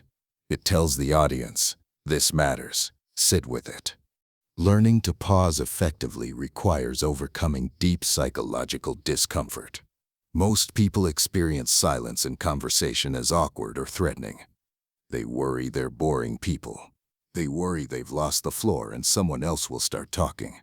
They worry the silence reflects poorly on them. All of these fears are largely unfounded when the pause is clearly purposeful rather than confused. The way to develop comfort with pausing is through practice in low-stakes environments. When you're talking with friends or colleagues, experiment with deliberately pausing mid-thought. Notice that the world doesn't end. People don't immediately interrupt. In fact, they usually become more attentive because the pause signals that something important is coming. As you build comfort with short pauses, you can extend them. What initially feels like an eternity of silence is probably only 2 or 3 seconds, and those 2 or 3 seconds can dramatically amplify your impact. There's another dimension of rhythm that matters enormously: variation. The worst speakers are monotone, delivering everything at the same pace and pitch with no dynamic range. But almost as bad are speakers who vary their rhythm unconsciously and randomly. They speed up when they get excited, slow down when they get bored, pause randomly without purpose. The variation doesn't enhance meaning, it just introduces noise. Skilled speakers vary their rhythm strategically. They might speed up slightly during less critical background information, then slow way down for the key insight. They might maintain a steady, moderate pace through the body of their argument, then deliberately slow almost to a crawl for their conclusion. The variation in pace tells you what's important and what's supportive detail. Think about music for a moment. A good piece of music has dynamic variation. There are loud parts and soft parts, fast sections and slow sections, but the variation isn't random. It's carefully structured to create emotional impact. The quiet moment before the crescendo, the pause before the resolution. These are compositional choices that make music emotionally compelling. Your speech can use the same principles. One of the most powerful patterns is the deceleration into importance. You're building toward a key point. As you get closer to that point, you actually slow down rather than speeding up. By the time you deliver the point itself, you're at about half your normal pace. Each word is given space. The slowing creates a sense of culmination and importance. The audience unconsciously leans in because the rhythm tells them something significant is happening. The opposite pattern, accelerating through information, signals that you're passing over material that isn't central. If you're providing background context that the audience needs but that isn't your main point, You can move through it at a brisker pace. This tells the audience you need to know this, but don't worry too much about memorizing it. Then when you hit your main argument, you downshift into that slower, more emphatic rhythm. Recording yourself and analyzing your rhythm patterns is incredibly revealing. Most people discover that their pace is much faster than they realized. They discover that they're not pausing nearly as much as they thought. They discover that their rhythm variation is random rather than strategic. Once you have this awareness, you can begin to make deliberate choices about pace and pause. It helps to script key moments, especially in high-stakes presentations. Literally write in your notes where you're going to pause. Mark the key statements that you're going to deliver slowly. Plan the moments where you'll pick up the pace. This might feel artificial at first, but it ensures that your rhythm is serving your content rather than undermining it. Over time, strategic rhythm becomes automatic, and you don't need to script it consciously. The rhythm of authority is patient. It's deliberate. It uses silence as a tool, rather than fearing it as a gap. It varies strategically, rather than randomly. It makes every word count, because words aren't rushed, but are given their full weight. When you master this dimension of communication, you add another powerful layer to your high-status presence. But even perfect vocal control and strategic rhythm aren't sufficient if your face is contradicting the rest of your presentation. Because while people are listening to your voice, they're also constantly scanning your facial expressions for information about your true emotional state. And your face, it turns out, is shockingly difficult to control consciously because of how micro-expressions work. Your face is constantly moving, constantly expressing, constantly broadcasting information about your internal state. Most of these movements are entirely unconscious. They happen faster than your ability to control them voluntarily. And other people's brains are exquisitely tuned to detect and interpret these micro-movements, even when they can't consciously articulate what they're seeing. Paul Ekman, working with the CIA and later with law enforcement, spent decades researching facial expressions and deception. What he discovered has profound implications for understanding high-status communication. He found that human beings have 7 universal facial expressions that are consistent across all cultures. These expressions are hardwired into our neurology. They're part of our evolutionary heritage as social primates. The 7 universal expressions are happiness, sadness, anger, fear, disgust, surprise, and contempt. Everyone produces these expressions in the same way with the same facial muscle movements. Everyone recognizes these expressions in others, regardless of cultural background. This universality tells us these expressions served crucial survival functions. They allowed our ancestors to rapidly communicate emotional states and intentions without language. But Ekman discovered something even more interesting. These expressions come in 2 forms: macro-expressions and micro-expressions. Macro-expressions are what you're familiar with. They're full facial expressions that last 1 to several seconds and are consciously controlled. When you deliberately smile at someone, that's a macro-expression. When you choose to look surprised, micro-expressions are different. They're fragments of these expressions that flash across your face in as little as 1/25 of a second. They occur when you're feeling an emotion but trying to suppress or conceal it. The genuine emotion leaks through before your conscious control systems can fully suppress it. And here's the crucial part. Micro-expressions reveal your true emotional state even when you're trying to hide it. Most people can't consciously detect micro-expressions. They happen too fast. But unconsciously, we process them. They contribute to the overall sense we get of whether someone is being genuine or deceptive, confident or uncertain, friendly or hostile. When someone's macro-expressions don't match their micro-expressions, we sense that something is off, even if we can't articulate what. This creates a real challenge for high-status communication. You can train yourself to produce confident facial expressions. You can practice smiling warmly. You can maintain composed features. But if internally you're feeling anxious or uncertain, Micro-expressions of those emotions will leak through, and sophisticated observers, even if they're not consciously trained in micro-expression reading, will pick up on the incongruence. There are certain micro-expressions that are particularly damaging to perceived status and competence. The micro-expression of fear involves a slight widening of the eyes and a barely perceptible tensing around the mouth. When this flashes across your face during a presentation or negotiation, it broadcasts vulnerability. People unconsciously register that you're not comfortable, and their assessment of your authority drops. The micro-expression of contempt is actually more complex. It's characterized by one corner of the mouth pulling slightly up and back. It's the only asymmetrical expression among the 7 universals, and it signals that you feel superior to whatever or whoever you're looking at. The challenge is that contempt often appears unconsciously when people are trying to project confidence. They're masking insecurity with disdain, and the contempt expression leaks through, making them seem arrogant rather than authoritative. Disgust expressions involve a wrinkled nose and raised upper lip. These can flash across your face when you're hearing something you don't like, or when you're uncomfortable with a situation. Even a micro-expression of disgust can poison an interaction, because the other person unconsciously registers that you're repelled by something. In a business context, this can be disastrous if it appears while a colleague is presenting an idea or a client is explaining their needs. So how do you control for micro-expressions if they're largely unconscious? The answer isn't to try to control them directly. That's nearly impossible and tends to create facial rigidity, which is its own problem. Instead, you work on the internal state that generates the micro-expressions.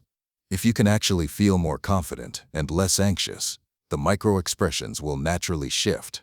This is why genuine internal work on confidence and presence is valuable. It's not just positive thinking. It's changing the emotional state that your face automatically expresses. Techniques like power posing before a high-stakes interaction, breath work to calm your nervous system, or visualization to create genuine positive emotion. These all work by shifting your internal state so that the expressions that naturally leak out are ones that serve you rather than undermine you. There's also the dimension of macro expressions that you consciously control. The most important of these for high-status communication is probably the genuine smile versus the social smile. Research has clearly identified the differences. A genuine smile, called a Duchenne smile after the researcher who first characterized it, involves not just the mouth but the muscles around the eyes. These muscles, the orbicularis oculi, contract involuntarily during genuine positive emotion. A social smile uses only the muscles around the mouth. You're pulling your lips back and up, but your eyes aren't engaged. People can easily tell the difference, even if they can't articulate how they know.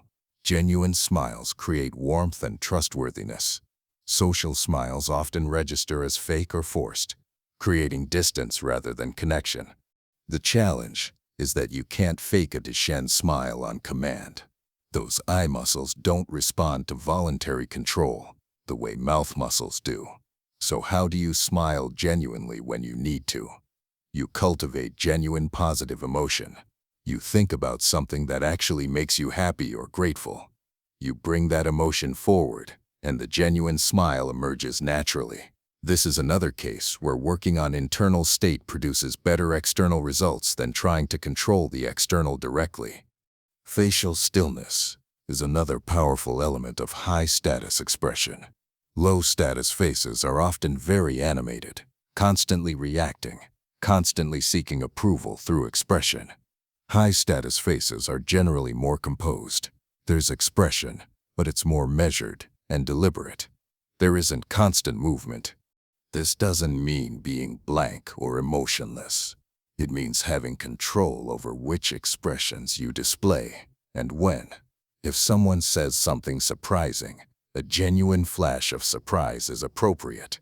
But constantly cycling through reactive expressions makes you seem overly influenced by external events.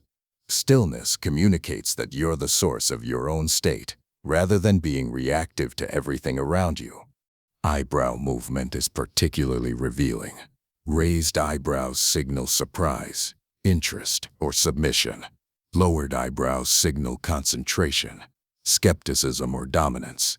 People with high status presence tend to keep their eyebrows more neutral or slightly lowered. They don't constantly raise them in reactive surprise to everything that's said.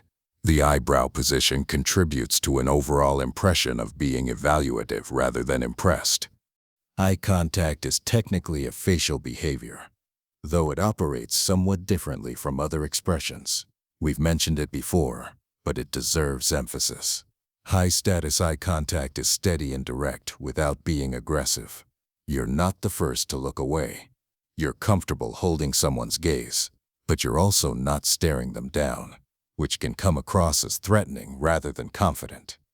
There's a specific pattern that signals dominance in eye contact dynamics. When you're speaking, you maintain eye contact only about 40% of the time, allowing your gaze to break naturally as you gather thoughts. But when you're listening, you maintain eye contact 70 to 80% of the time. This pattern signals confidence and attentiveness. The opposite pattern, lots of eye contact when you're speaking and avoiding eye contact when they're speaking, signals neediness and discomfort. The speed of your facial reactions also matters. Low-status faces react very quickly to external stimuli. Someone makes a joke, and your face immediately responds.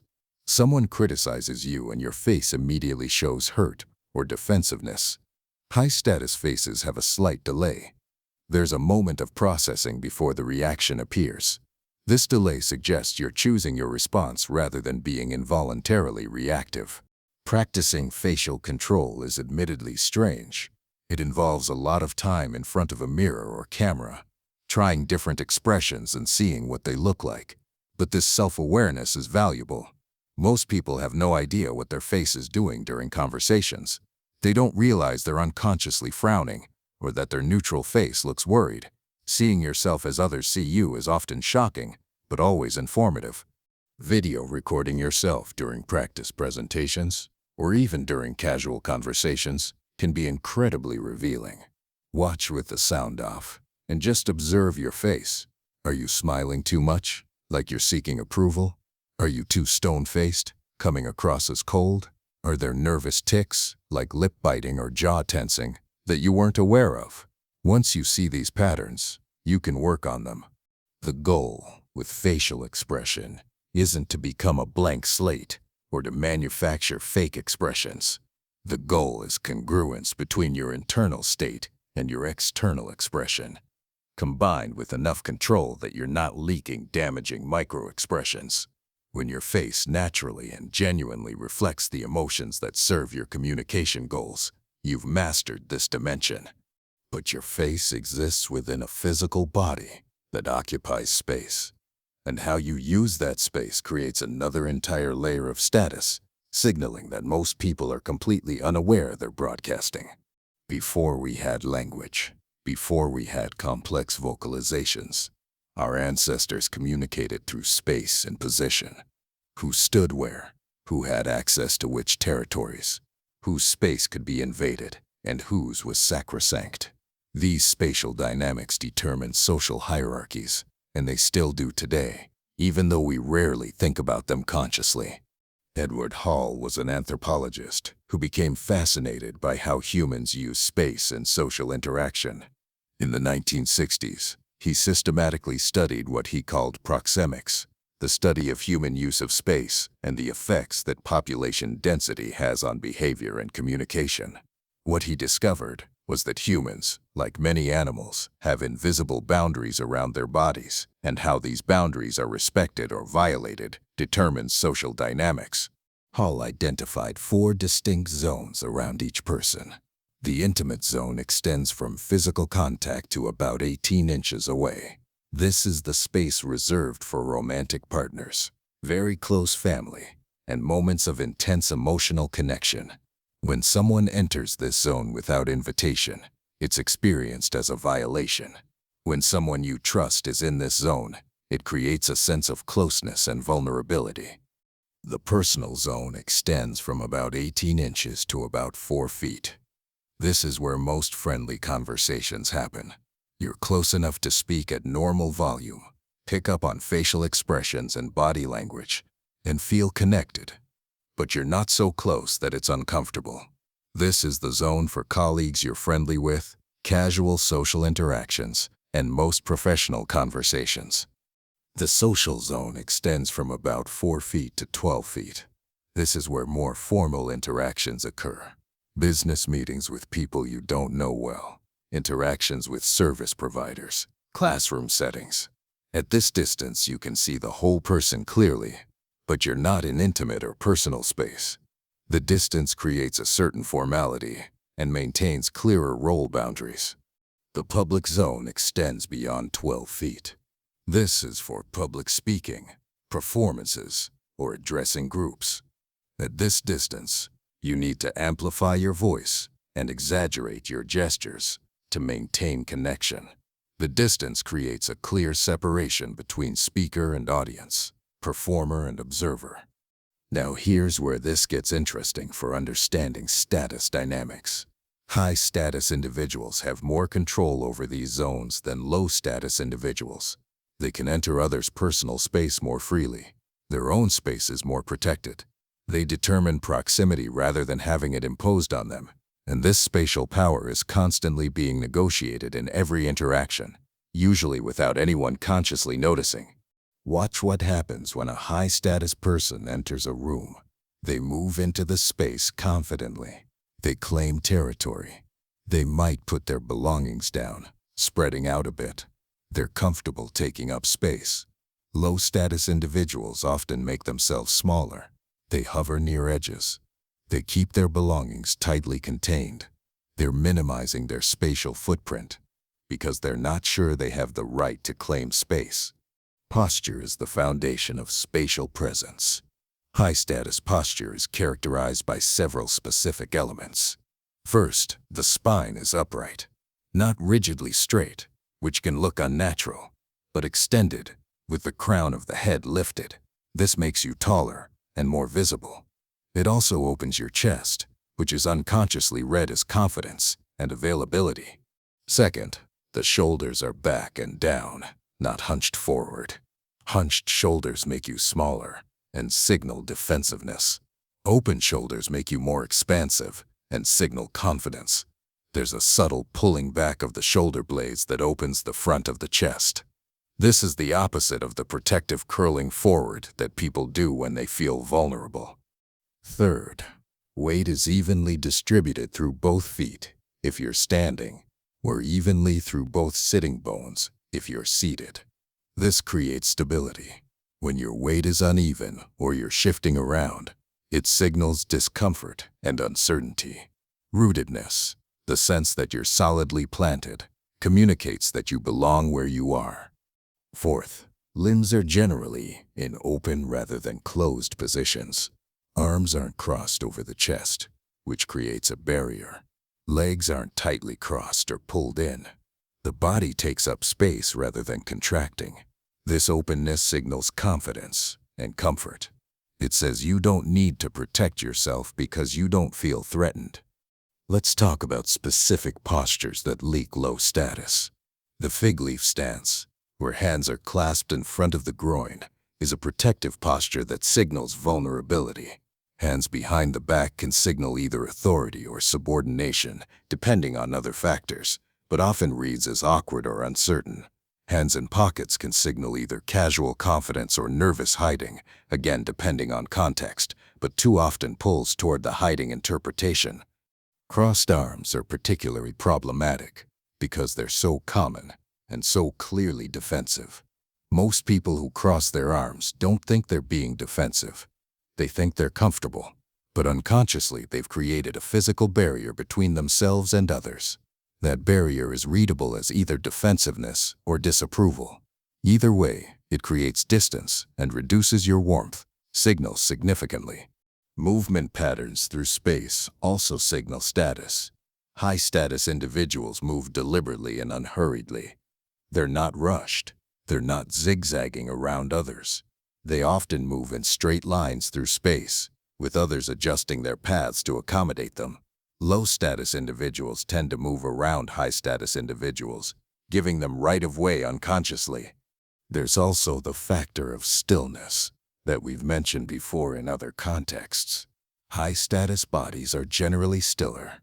There's less fidgeting, less adjusting, less unnecessary movement. Every movement seems to have purpose. This stillness communicates comfort and confidence. Constant movement, even small movements like shifting weight or adjusting clothing, broadcasts nervousness. Gesture economy is related to this stillness principle. High-status communicators use fewer gestures than low-status communicators, but the gestures they do use are more purposeful and expansive. Low-status communicators often gesture frantically, with tight, close-to-the-body movements. Their hands are doing a lot, but communicating little. High-status gestures are slower, more deliberate, and often larger, claiming more space. When you do gesture, the quality of the gesture matters enormously. Gestures that stay close to your body signal constriction and uncertainty. Gestures that extend out into space signal confidence and authority. The difference between gesturing at chest level versus waist level is significant. Chest level and above is more authoritative. Waist level and below is more submissive. There's a particular gesture pattern that's deadly for perceived status: pointing upward with the index finger while speaking. This is often used to emphasize points, but it unconsciously signals that you're asking for permission or recognition, like a student hoping to be called on. High-status individuals don't use this gesture. They use open palm gestures, which signal openness and sharing, or downward gestures, which signal authority and completion. Hand steepling, where fingertips touch while palms are apart, is actually a high-status gesture when done properly. It signals confidence and thoughtfulness, but it needs to be held steadily. If you're doing this and then breaking the position nervously, you lose the benefit. The key with any gesture is commitment.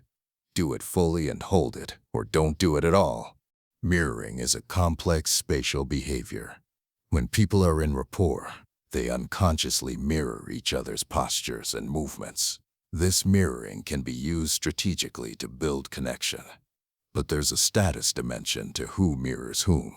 Lower status individuals mirror higher status individuals more than the reverse. If you're constantly mirroring the other person while they're not mirroring you, you're signaling subordination. The goal is mutual mirroring, which signals equality and rapport, or being the person who gets mirrored, which signals authority. Territorial claiming behaviors are fascinating. When you arrive early to a meeting room, where do you sit? High-status individuals often take the head of the table or a central position. They spread out their materials. They're comfortable claiming prime territory. Low-status individuals often take peripheral positions and keep their footprints small. Over time, these choices compound into consistent patterns that reinforce status hierarchies. There's also the factor of how you respond when someone enters your space. If you pull back or adjust your position every time someone approaches, you're signaling that their spatial claim supersedes yours. If you hold your position and let them navigate around you, you're signaling equal or superior status. This doesn't mean being rude or refusing to make reasonable accommodations. It means not automatically yielding space by default. Personal space violations are tricky to navigate. If someone with genuinely higher authority invades your personal space, you generally need to tolerate it, because they're exercising legitimate status privilege. But if a peer or subordinate violates your space inappropriately, holding your ground while maintaining composure signals that you're not intimidated. The key is not to escalate to aggression, but also not to submit by backing away. There's also the realm of object interaction. How you handle objects communicates status. Sloppy, dropping things, fumbling, these signal nervousness and low status. Smooth, confident object handling signals comfort and competence. The way you pick up a pen, set down a glass, open a door, All of these micro behaviors contribute to the overall impression of whether you're comfortable in your environment. Clothing and grooming, while not strictly spatial behaviors, affect how you occupy space. Clothes that fit well and are well maintained signal that you care about your presentation and have resources. Clothes that are too tight make you look constricted. Clothes that are too loose make you look smaller and less defined. The goal is clothes that allow confident posture and movement while looking intentionally chosen. Physical fitness has a subtle but real effect on spatial presence, not because being fit is inherently higher status, but because fitness affects how you carry yourself.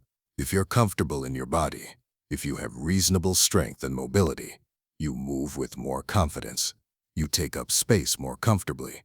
You don't have the physical limitations that make people contract into smaller, more protective postures.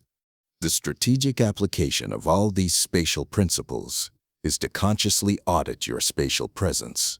How do you enter rooms? Where do you position yourself? How do you stand and sit? What's your default posture? Are you claiming space or minimizing your footprint? Are your gestures expansive or constricted? Is your movement deliberate or hurried? The goal isn't to dominate every space or constantly assert territorial claims.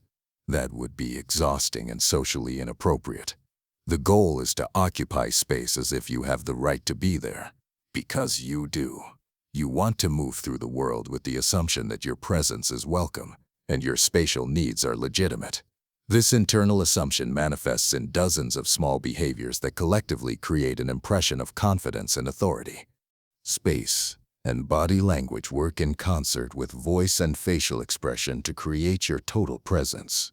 But all of these individual elements exist within a social context. You're not communicating in a vacuum. You're navigating complex social hierarchies where multiple people are simultaneously broadcasting and receiving status signals. Understanding how to read and navigate these hierarchies is essential for deploying your communication skills effectively. Every social interaction, from a casual conversation to a formal business meeting, is simultaneously a negotiation of relative status. This isn't necessarily competitive or hostile. It's simply how human beings organize themselves. We're constantly making micro-assessments about where we stand relative to others. Who defers to whom?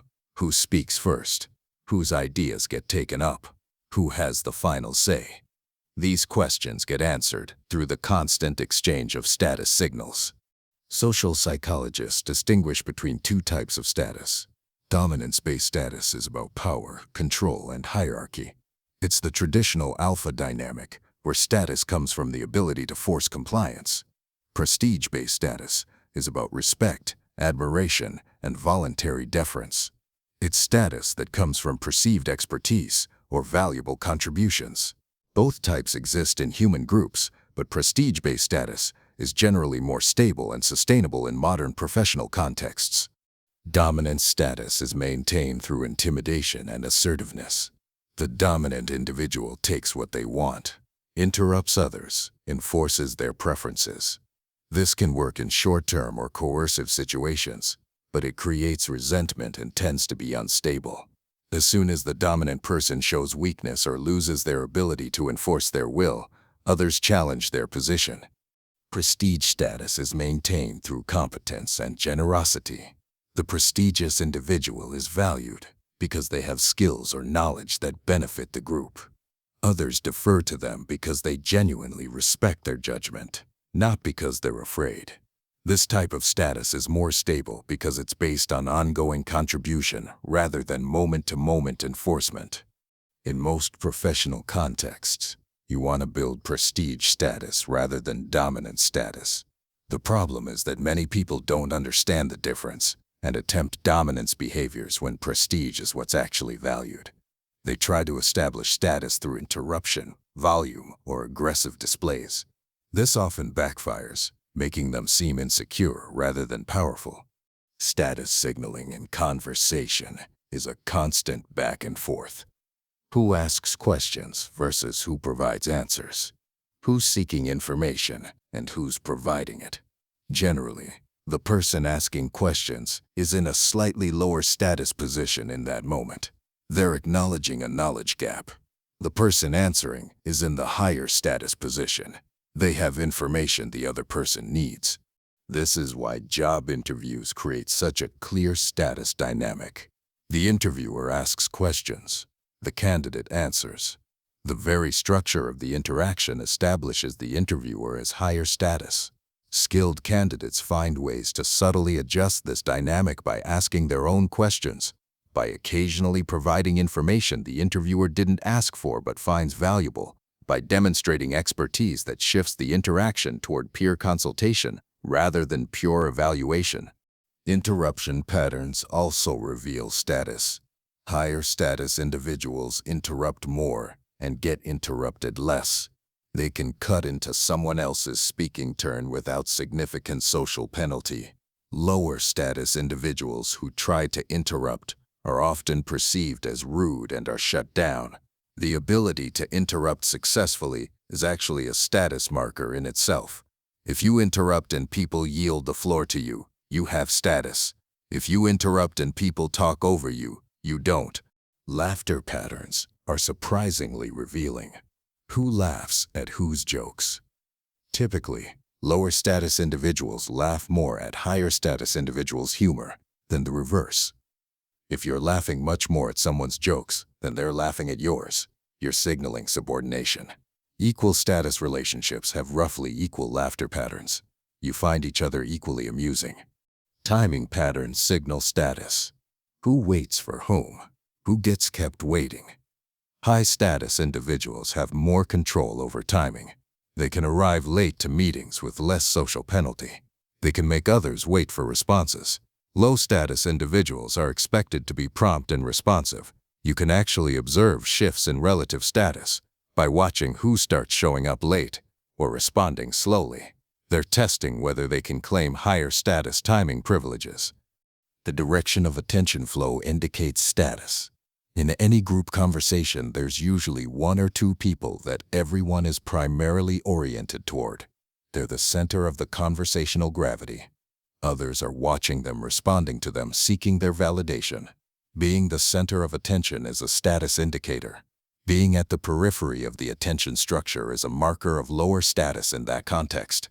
There's a phenomenon called the one-down position that's strategically useful to understand. Sometimes, temporarily lowering your status claim can actually increase your long-term influence. This happens through vulnerability and strategic deference. When you admit uncertainty, ask for help, or acknowledge someone else's expertise, you're taking a one-down position. But if you do this from a place of fundamental security, it creates connection rather than subordination. The key is that it has to be strategic and temporary.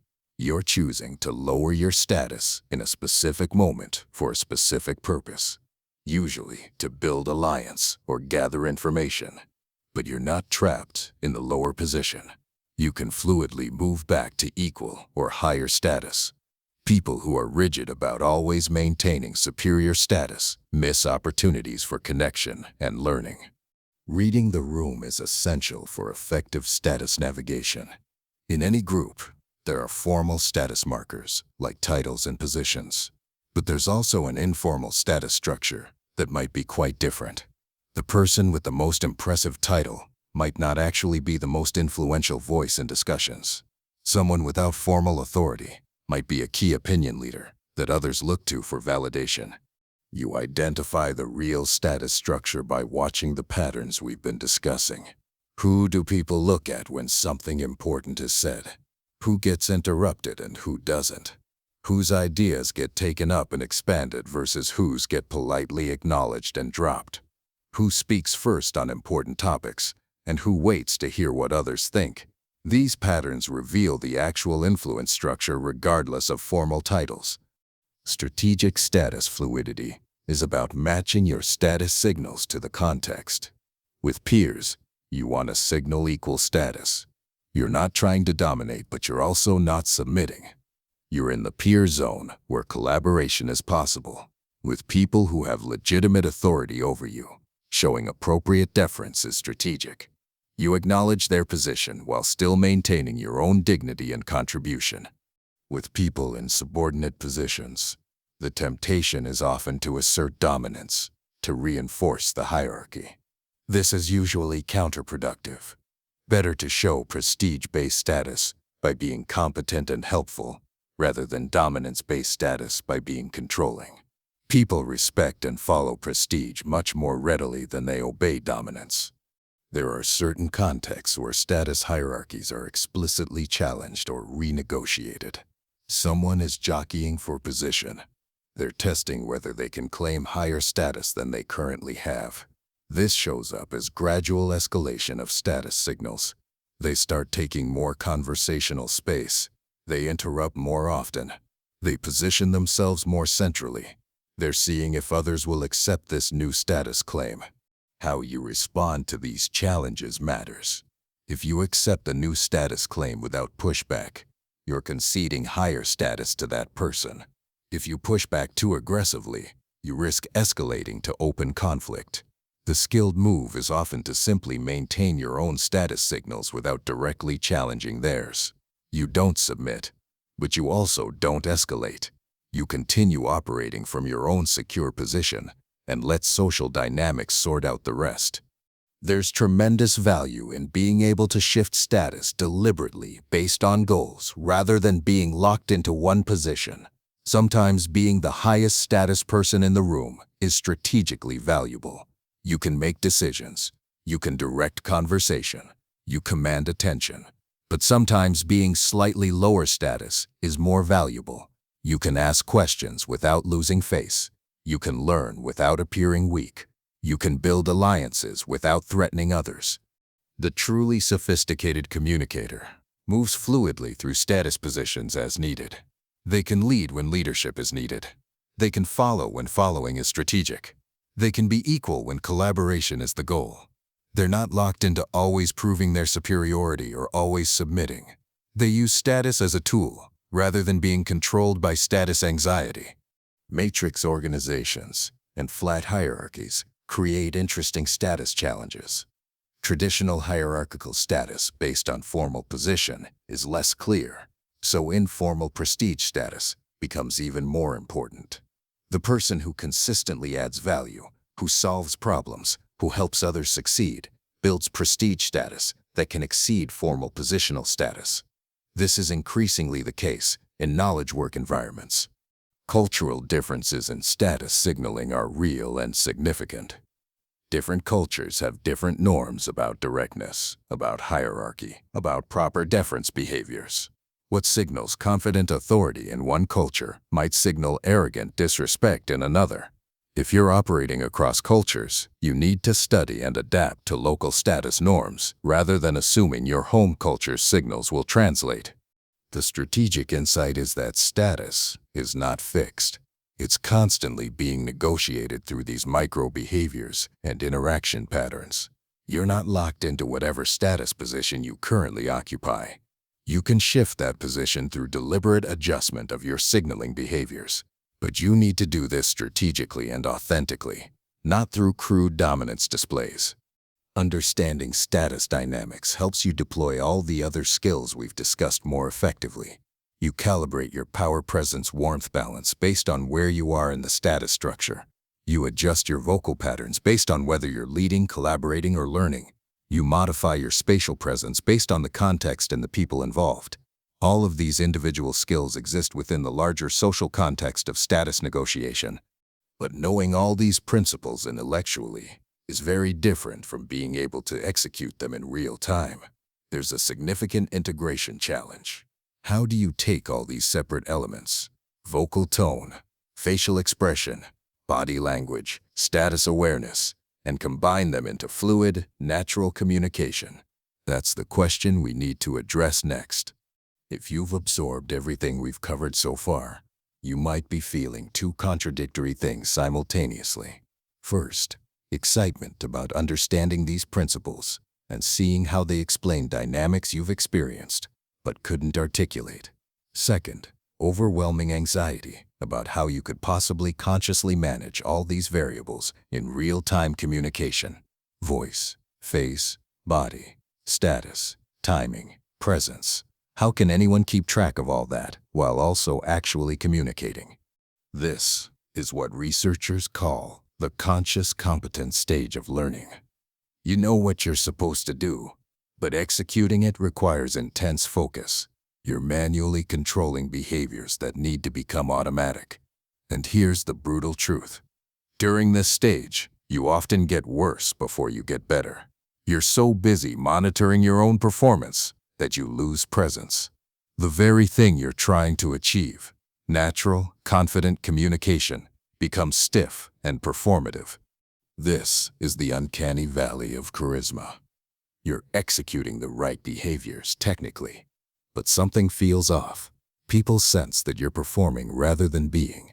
The disconnect between your conscious performance and your actual internal state creates exactly the kind of channel conflict that Mehrabian warned us about.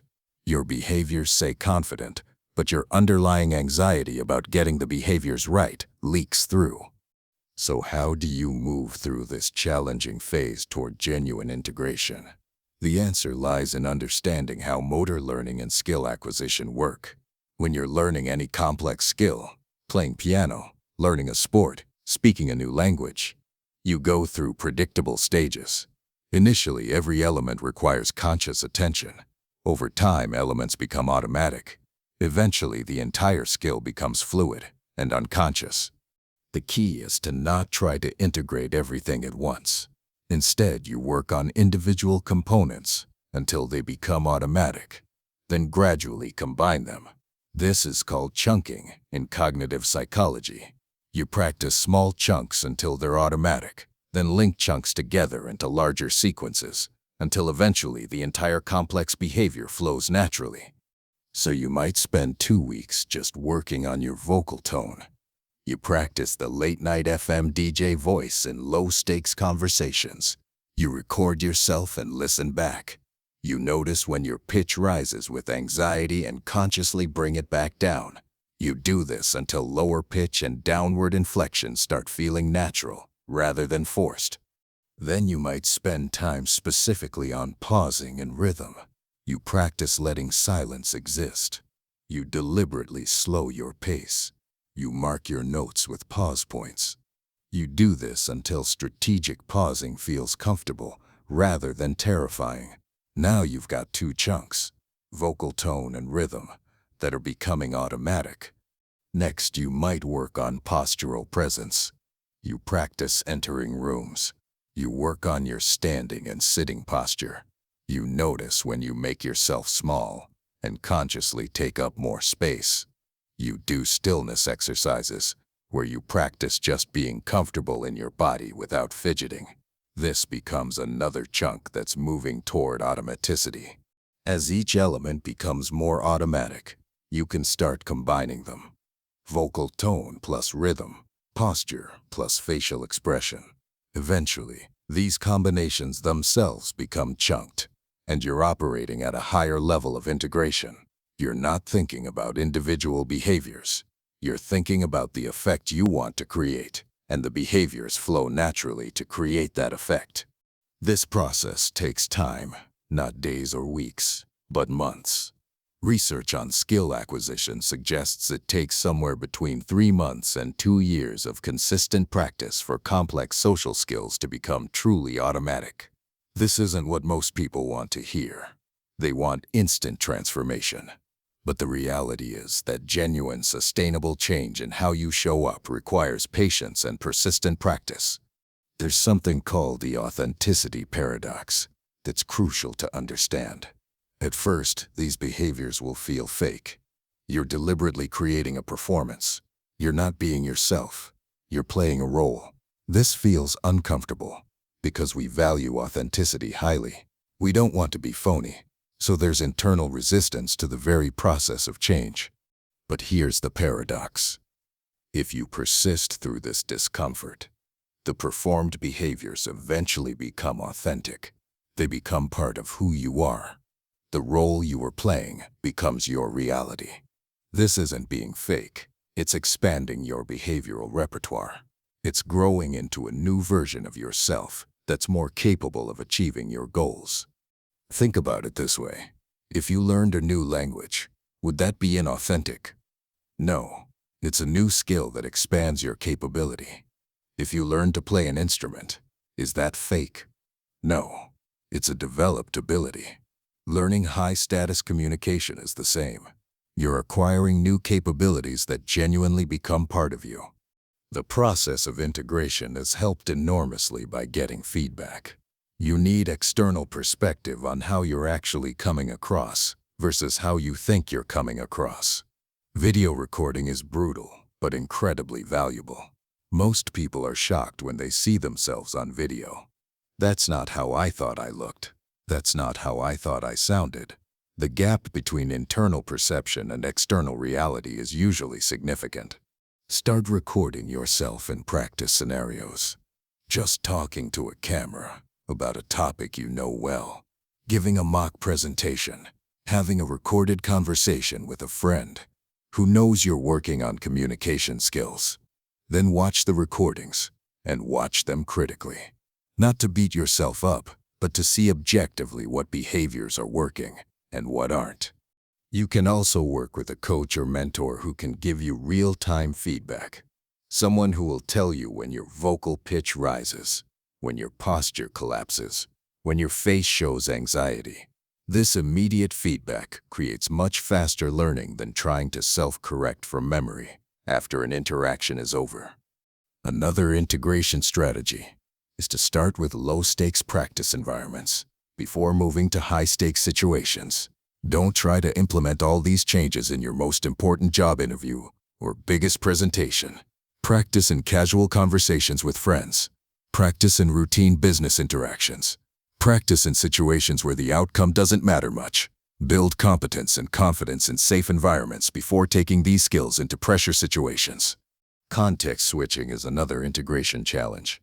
The optimal balance of power, presence, and warmth varies by situation.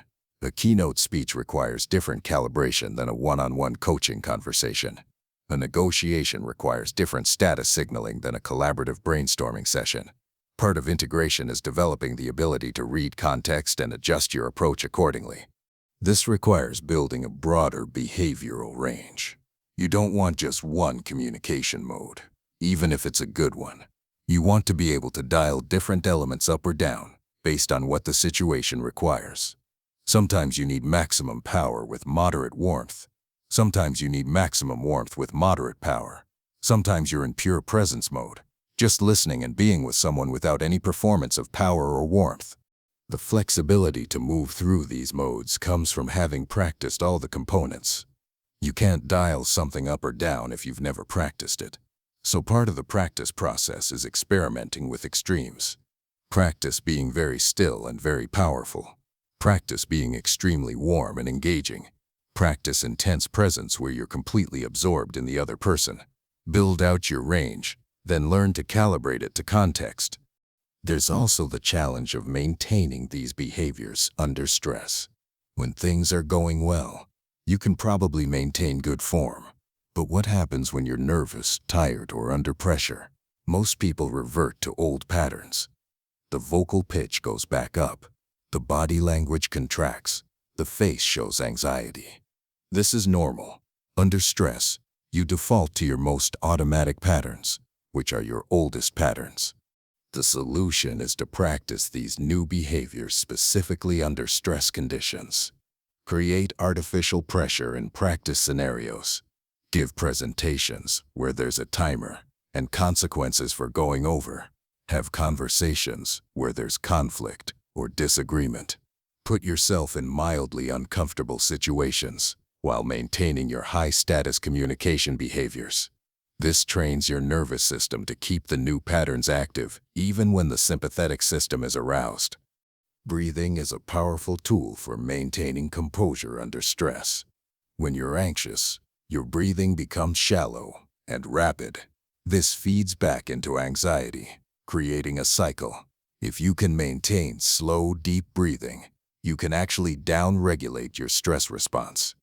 This makes it much easier to maintain vocal control, facial composure, and physical presence. Many high performers have a specific pre-game ritual they use before high-stakes communication.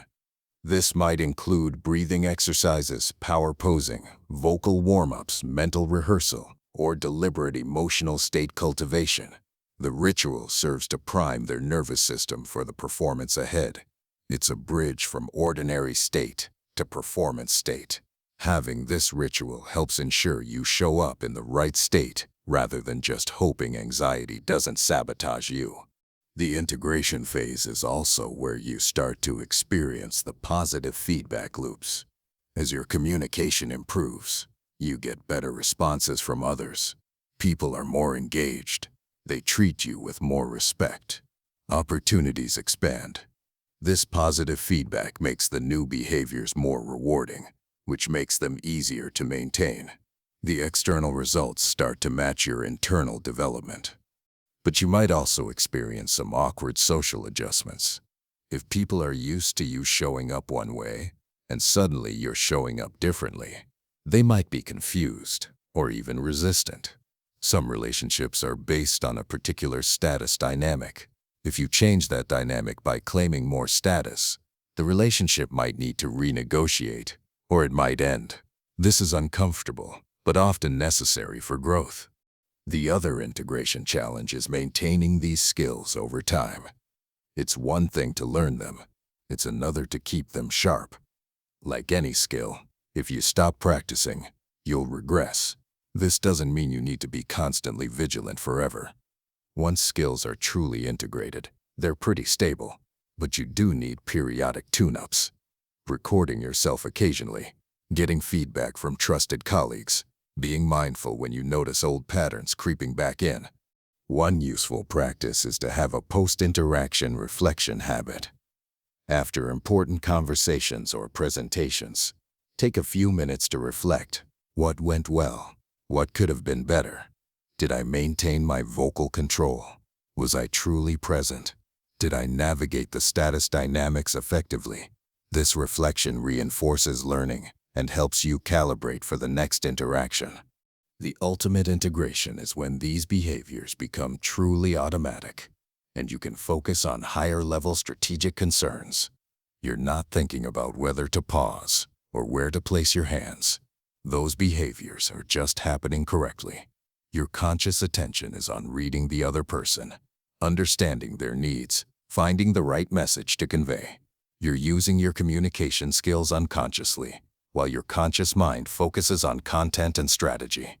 This is the state that professional performers, skilled negotiators, and effective leaders operate in. Their communication skills are so automatic that they can focus entirely on the moment and the person in front of them. They're not performing, they're being. But their being is highly skilled because years of practice have changed who they are. Getting to this level requires both the strategic understanding we've built throughout this script and the practical training we're about to discuss. Theory without practice is just philosophy, but practice without theory is inefficient trial and error. Together, they create a path toward genuine mastery, and that path begins with specific daily practices and exercises that you can implement starting today. Professional athletes don't maintain their performance through occasional training when they feel like it. They have daily practices. They drill fundamentals. They do the unglamorous, repetitive work that keeps their skills sharp. High-status communication requires the same disciplined approach. You need a regular practice routine that maintains and develops your skills. Without structured practice, you'll plateau or regress. The good news is that you don't need hours per day. 15 to 20 minutes of focused practice daily will produce significant results over time. The key is consistency and deliberate focus. You're not just going through motions. You're actively working to improve specific elements of your communication. Let's start with vocal practice. Every morning, spend 5 minutes doing vocal exercises. Begin with humming. Start at a comfortable pitch and gradually slide down to the lowest pitch you can comfortably produce. Feel the vibration in your chest. This warms up your lower register and helps you access that deeper, more resonant voice that carries authority. Next, Practice speaking sentences with exaggerated downward inflection. Take simple declarative sentences like, "I know what I'm doing," or "This is the best approach," and practice saying them with your pitch dropping noticeably at the end. It will feel over the top at first. That's fine, you're building the motor pattern. In actual conversations, you'll use a subtler version, but you need to practice the exaggerated form to create the neural pathways. Then practice the late-night FM DJ voice, specifically. Pick a paragraph from a book or article. Read it out loud at about half your normal speed, with low pitch and smooth tone. Record this. Listen back. Notice where your pitch rises or your pace speeds up. Those are your default patterns asserting themselves. Practice again, consciously correcting those patterns. Do this daily, and you'll rewire your default vocal settings over time. Work on eliminating filler words by practicing deliberate pausing. Again, read something out loud, but every time you would normally say or force yourself to pause instead. Say nothing, just pause. Let the silence exist. This will feel incredibly uncomfortable initially. Your anxiety about silence is strong, but as you practice it in this controlled setting, you'll become more comfortable with silence in real conversations. For facial control, spend time in front of a mirror, doing what I call mirror work. This sounds strange, and many people resist it because it feels narcissistic or uncomfortable. But it's essential for developing facial awareness and control. Stand in front of a mirror and practice different expressions. Notice what your face actually does versus what you think it does. Practice your neutral face. What do you look like when you're not actively expressing anything? Many people discover their neutral face looks angry, worried, or sad. This is called resting face, and if yours is negative, you're creating barriers before you even speak. Work on relaxing your facial muscles into a more neutral or slightly positive default expression. Practice genuine smiling. Think about something that actually makes you happy. Notice how your whole face engages, especially around the eyes. Then practice fake smiling and see the difference. The goal isn't to become good at fake smiling. It's to develop awareness of when you're genuinely expressing versus performing. In conversations, you want genuine expression, which means cultivating genuine positive emotion. Practice facial stillness. Look at yourself in the mirror and try to keep your face completely still for 30 seconds while thinking about various topics. Notice the impulse to react expressively. Can you contain those impulses? This builds the control that creates composed, authoritative facial presence. For body language and spatial presence, do postural check-ins throughout your day. Set reminders on your phone to check your posture every hour. When the reminder goes off, notice where you are spatially. Are you contracted or expanded? Are your shoulders forward or back? Is your spine extended or collapsed? Just noticing these patterns begins to shift them. Practice what I call power posing before high-stakes interactions. Stand with your feet shoulder-width apart, hands on hips or arms raised in victory. Chest open, spine extended. Hold this for 2 minutes. Research suggests this actually changes your hormonal state, increasing testosterone and decreasing cortisol. More importantly, it puts your body in an expanded, confident state that carries forward into the interaction. Practice rooting exercises. Stand with your weight evenly distributed through both feet. Imagine roots extending from your feet deep into the ground.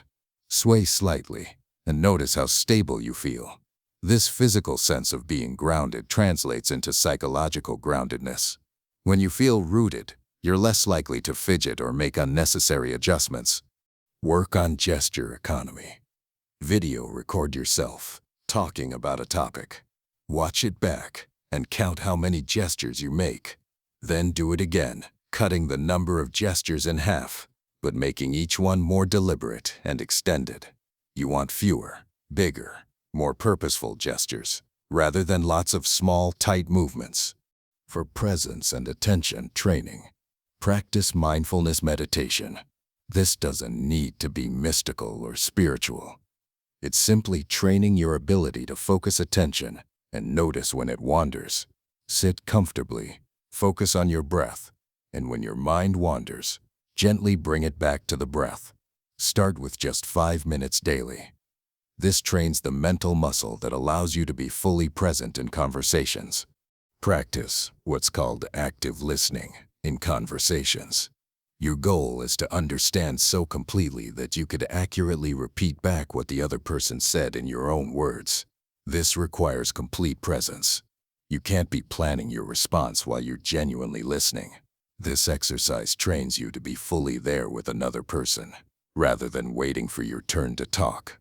For status awareness and navigation, start observing status dynamics in every interaction you're part of or witness. Watch who interrupts whom. Notice who gets attention and who gets ignored. See who controls timing and pacing.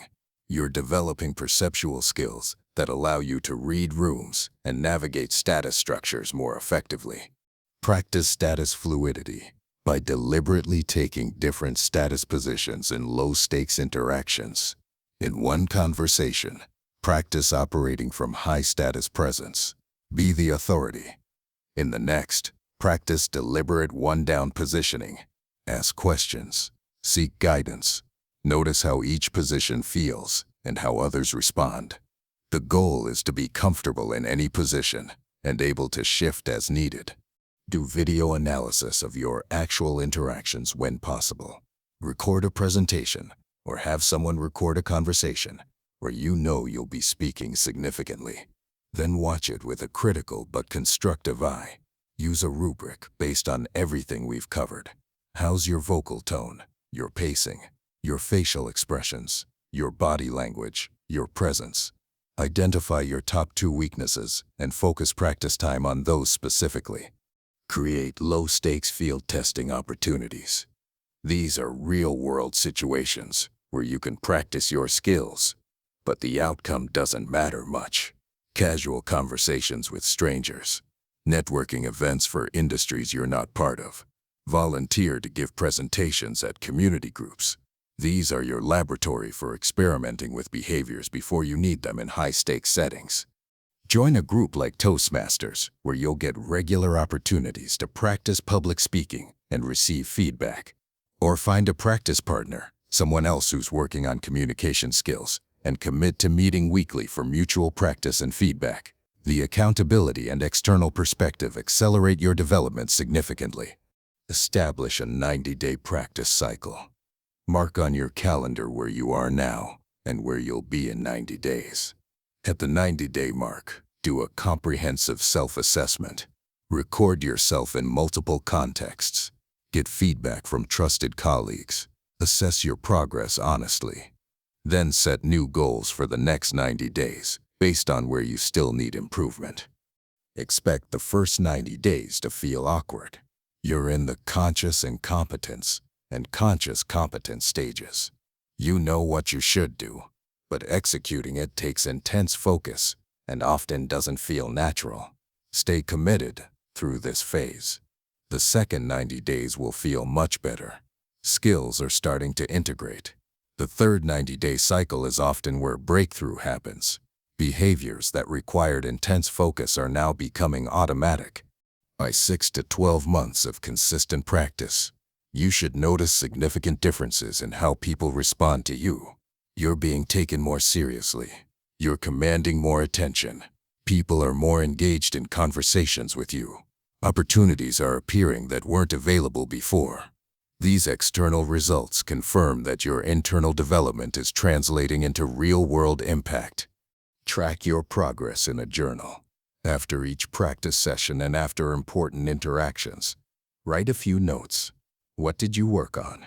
What improved? What still needs work? How did people respond?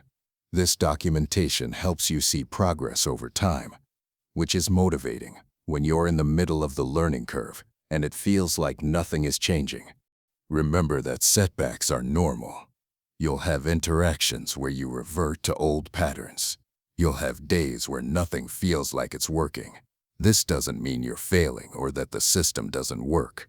It means you're learning a complex skill. Every expert has had countless failures on the path to mastery. The difference between people who master skills and people who plateau is simply that the masters kept practicing through the discouraging phases. Stay focused on the process rather than obsessing over any individual outcome. You can't control whether you get the promotion or win the contract or make the perfect impression, but you can control whether you do your daily practice. You can control whether you show up to each interaction with intention and awareness. Over time, better process leads to better outcomes, but it's the commitment to the process that gets you there. The daily practice is where theory becomes embodied. It's where intellectual understanding becomes physical capability. It's where conscious performance becomes unconscious competence. Without this practice component, everything we've covered remains just interesting ideas. With this practice, it becomes your lived reality. It becomes who you are. The difference between someone who read this material and someone who transformed their communication isn't intelligence or talent. It's practice. The person who shows up every day, does the unglamorous drills, records themselves, seeks feedback, and persistently works through discomfort, that person becomes magnetic. Not because they were born that way, but because they built themselves that way through disciplined effort. You now have the complete map. You understand the science of why nonverbal communication dominates perception. You understand the frameworks for power, presence, and warmth. You have specific techniques for vocal control, facial expression, body language, and status navigation. You have integration strategies for bringing it all together. And you have a practice protocol for making it real. The question now is simple. Will you practice? Will you put in the work? Or will this be another thing you learned about intellectually, but never implemented? The answer to that question will determine whether your communication and your outcomes change. The knowledge is necessary, but not sufficient. Only practice transforms knowledge into capability. You've spent hours engaging with this material. You've learned what most people never understand about human communication. You've seen the invisible architecture that determines who gets heard and who gets ignored. You have an advantage that most people don't have. The only question is what you'll do with it. The principles work. The science is sound. The techniques are proven. Thousands of people have used this exact framework to transform how they show up in the world. Some became better leaders. Some accelerated their careers. Some finally got recognition for the competence they've always had. Some simply stopped feeling invisible in rooms where important decisions were being made. You can be one of these people. Not through magic, not through luck, through understanding and practice. Through bringing your external presentation into alignment with your internal capability. Through learning to speak the language that human nervous systems actually respond to. Through mastering the sub-communication channel that determines 90% of how you're perceived. The invisible language is now visible to you. You can see the signals you've been sending without realizing it. You can see the patterns that have been holding you back. And you can see the specific behaviors that will move you forward. What you do with this visibility is entirely up to you. Start today, not tomorrow, not when you feel ready. Today. Do the 5-minute vocal practice. Stand in front of the mirror for 2 minutes. Set a reminder to check your posture. These small actions begin the process of transformation.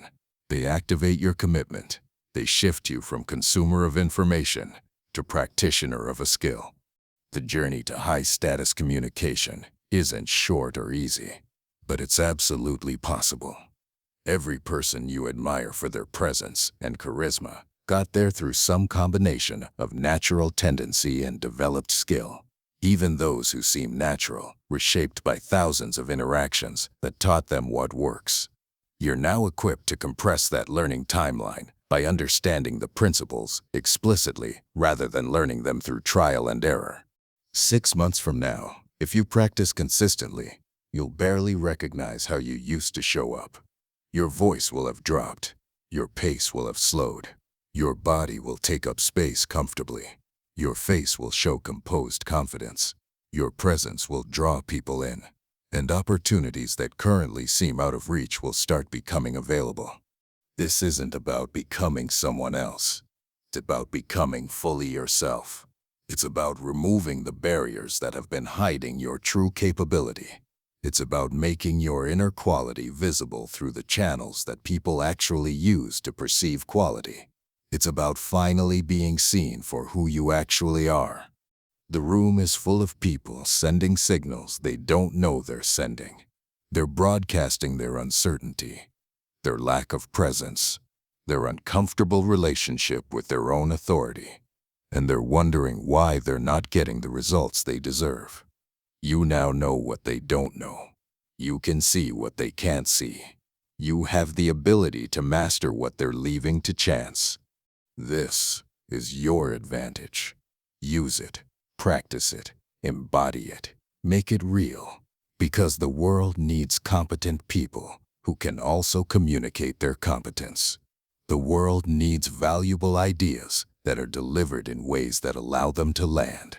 The world needs you to show up in your full capability, not hiding behind the invisible barriers of poor subcommunication. You have the map, you have the tools, you have the practice protocol. Now you need to walk the path, one day at a time, one practice session at a time, one interaction at a time. The compound effect of these daily efforts will transform not just how you communicate, but how you experience yourself and how the world responds to you. The psychology of high-status communication is no longer a mystery to you. It's a system you understand, and systems can be mastered.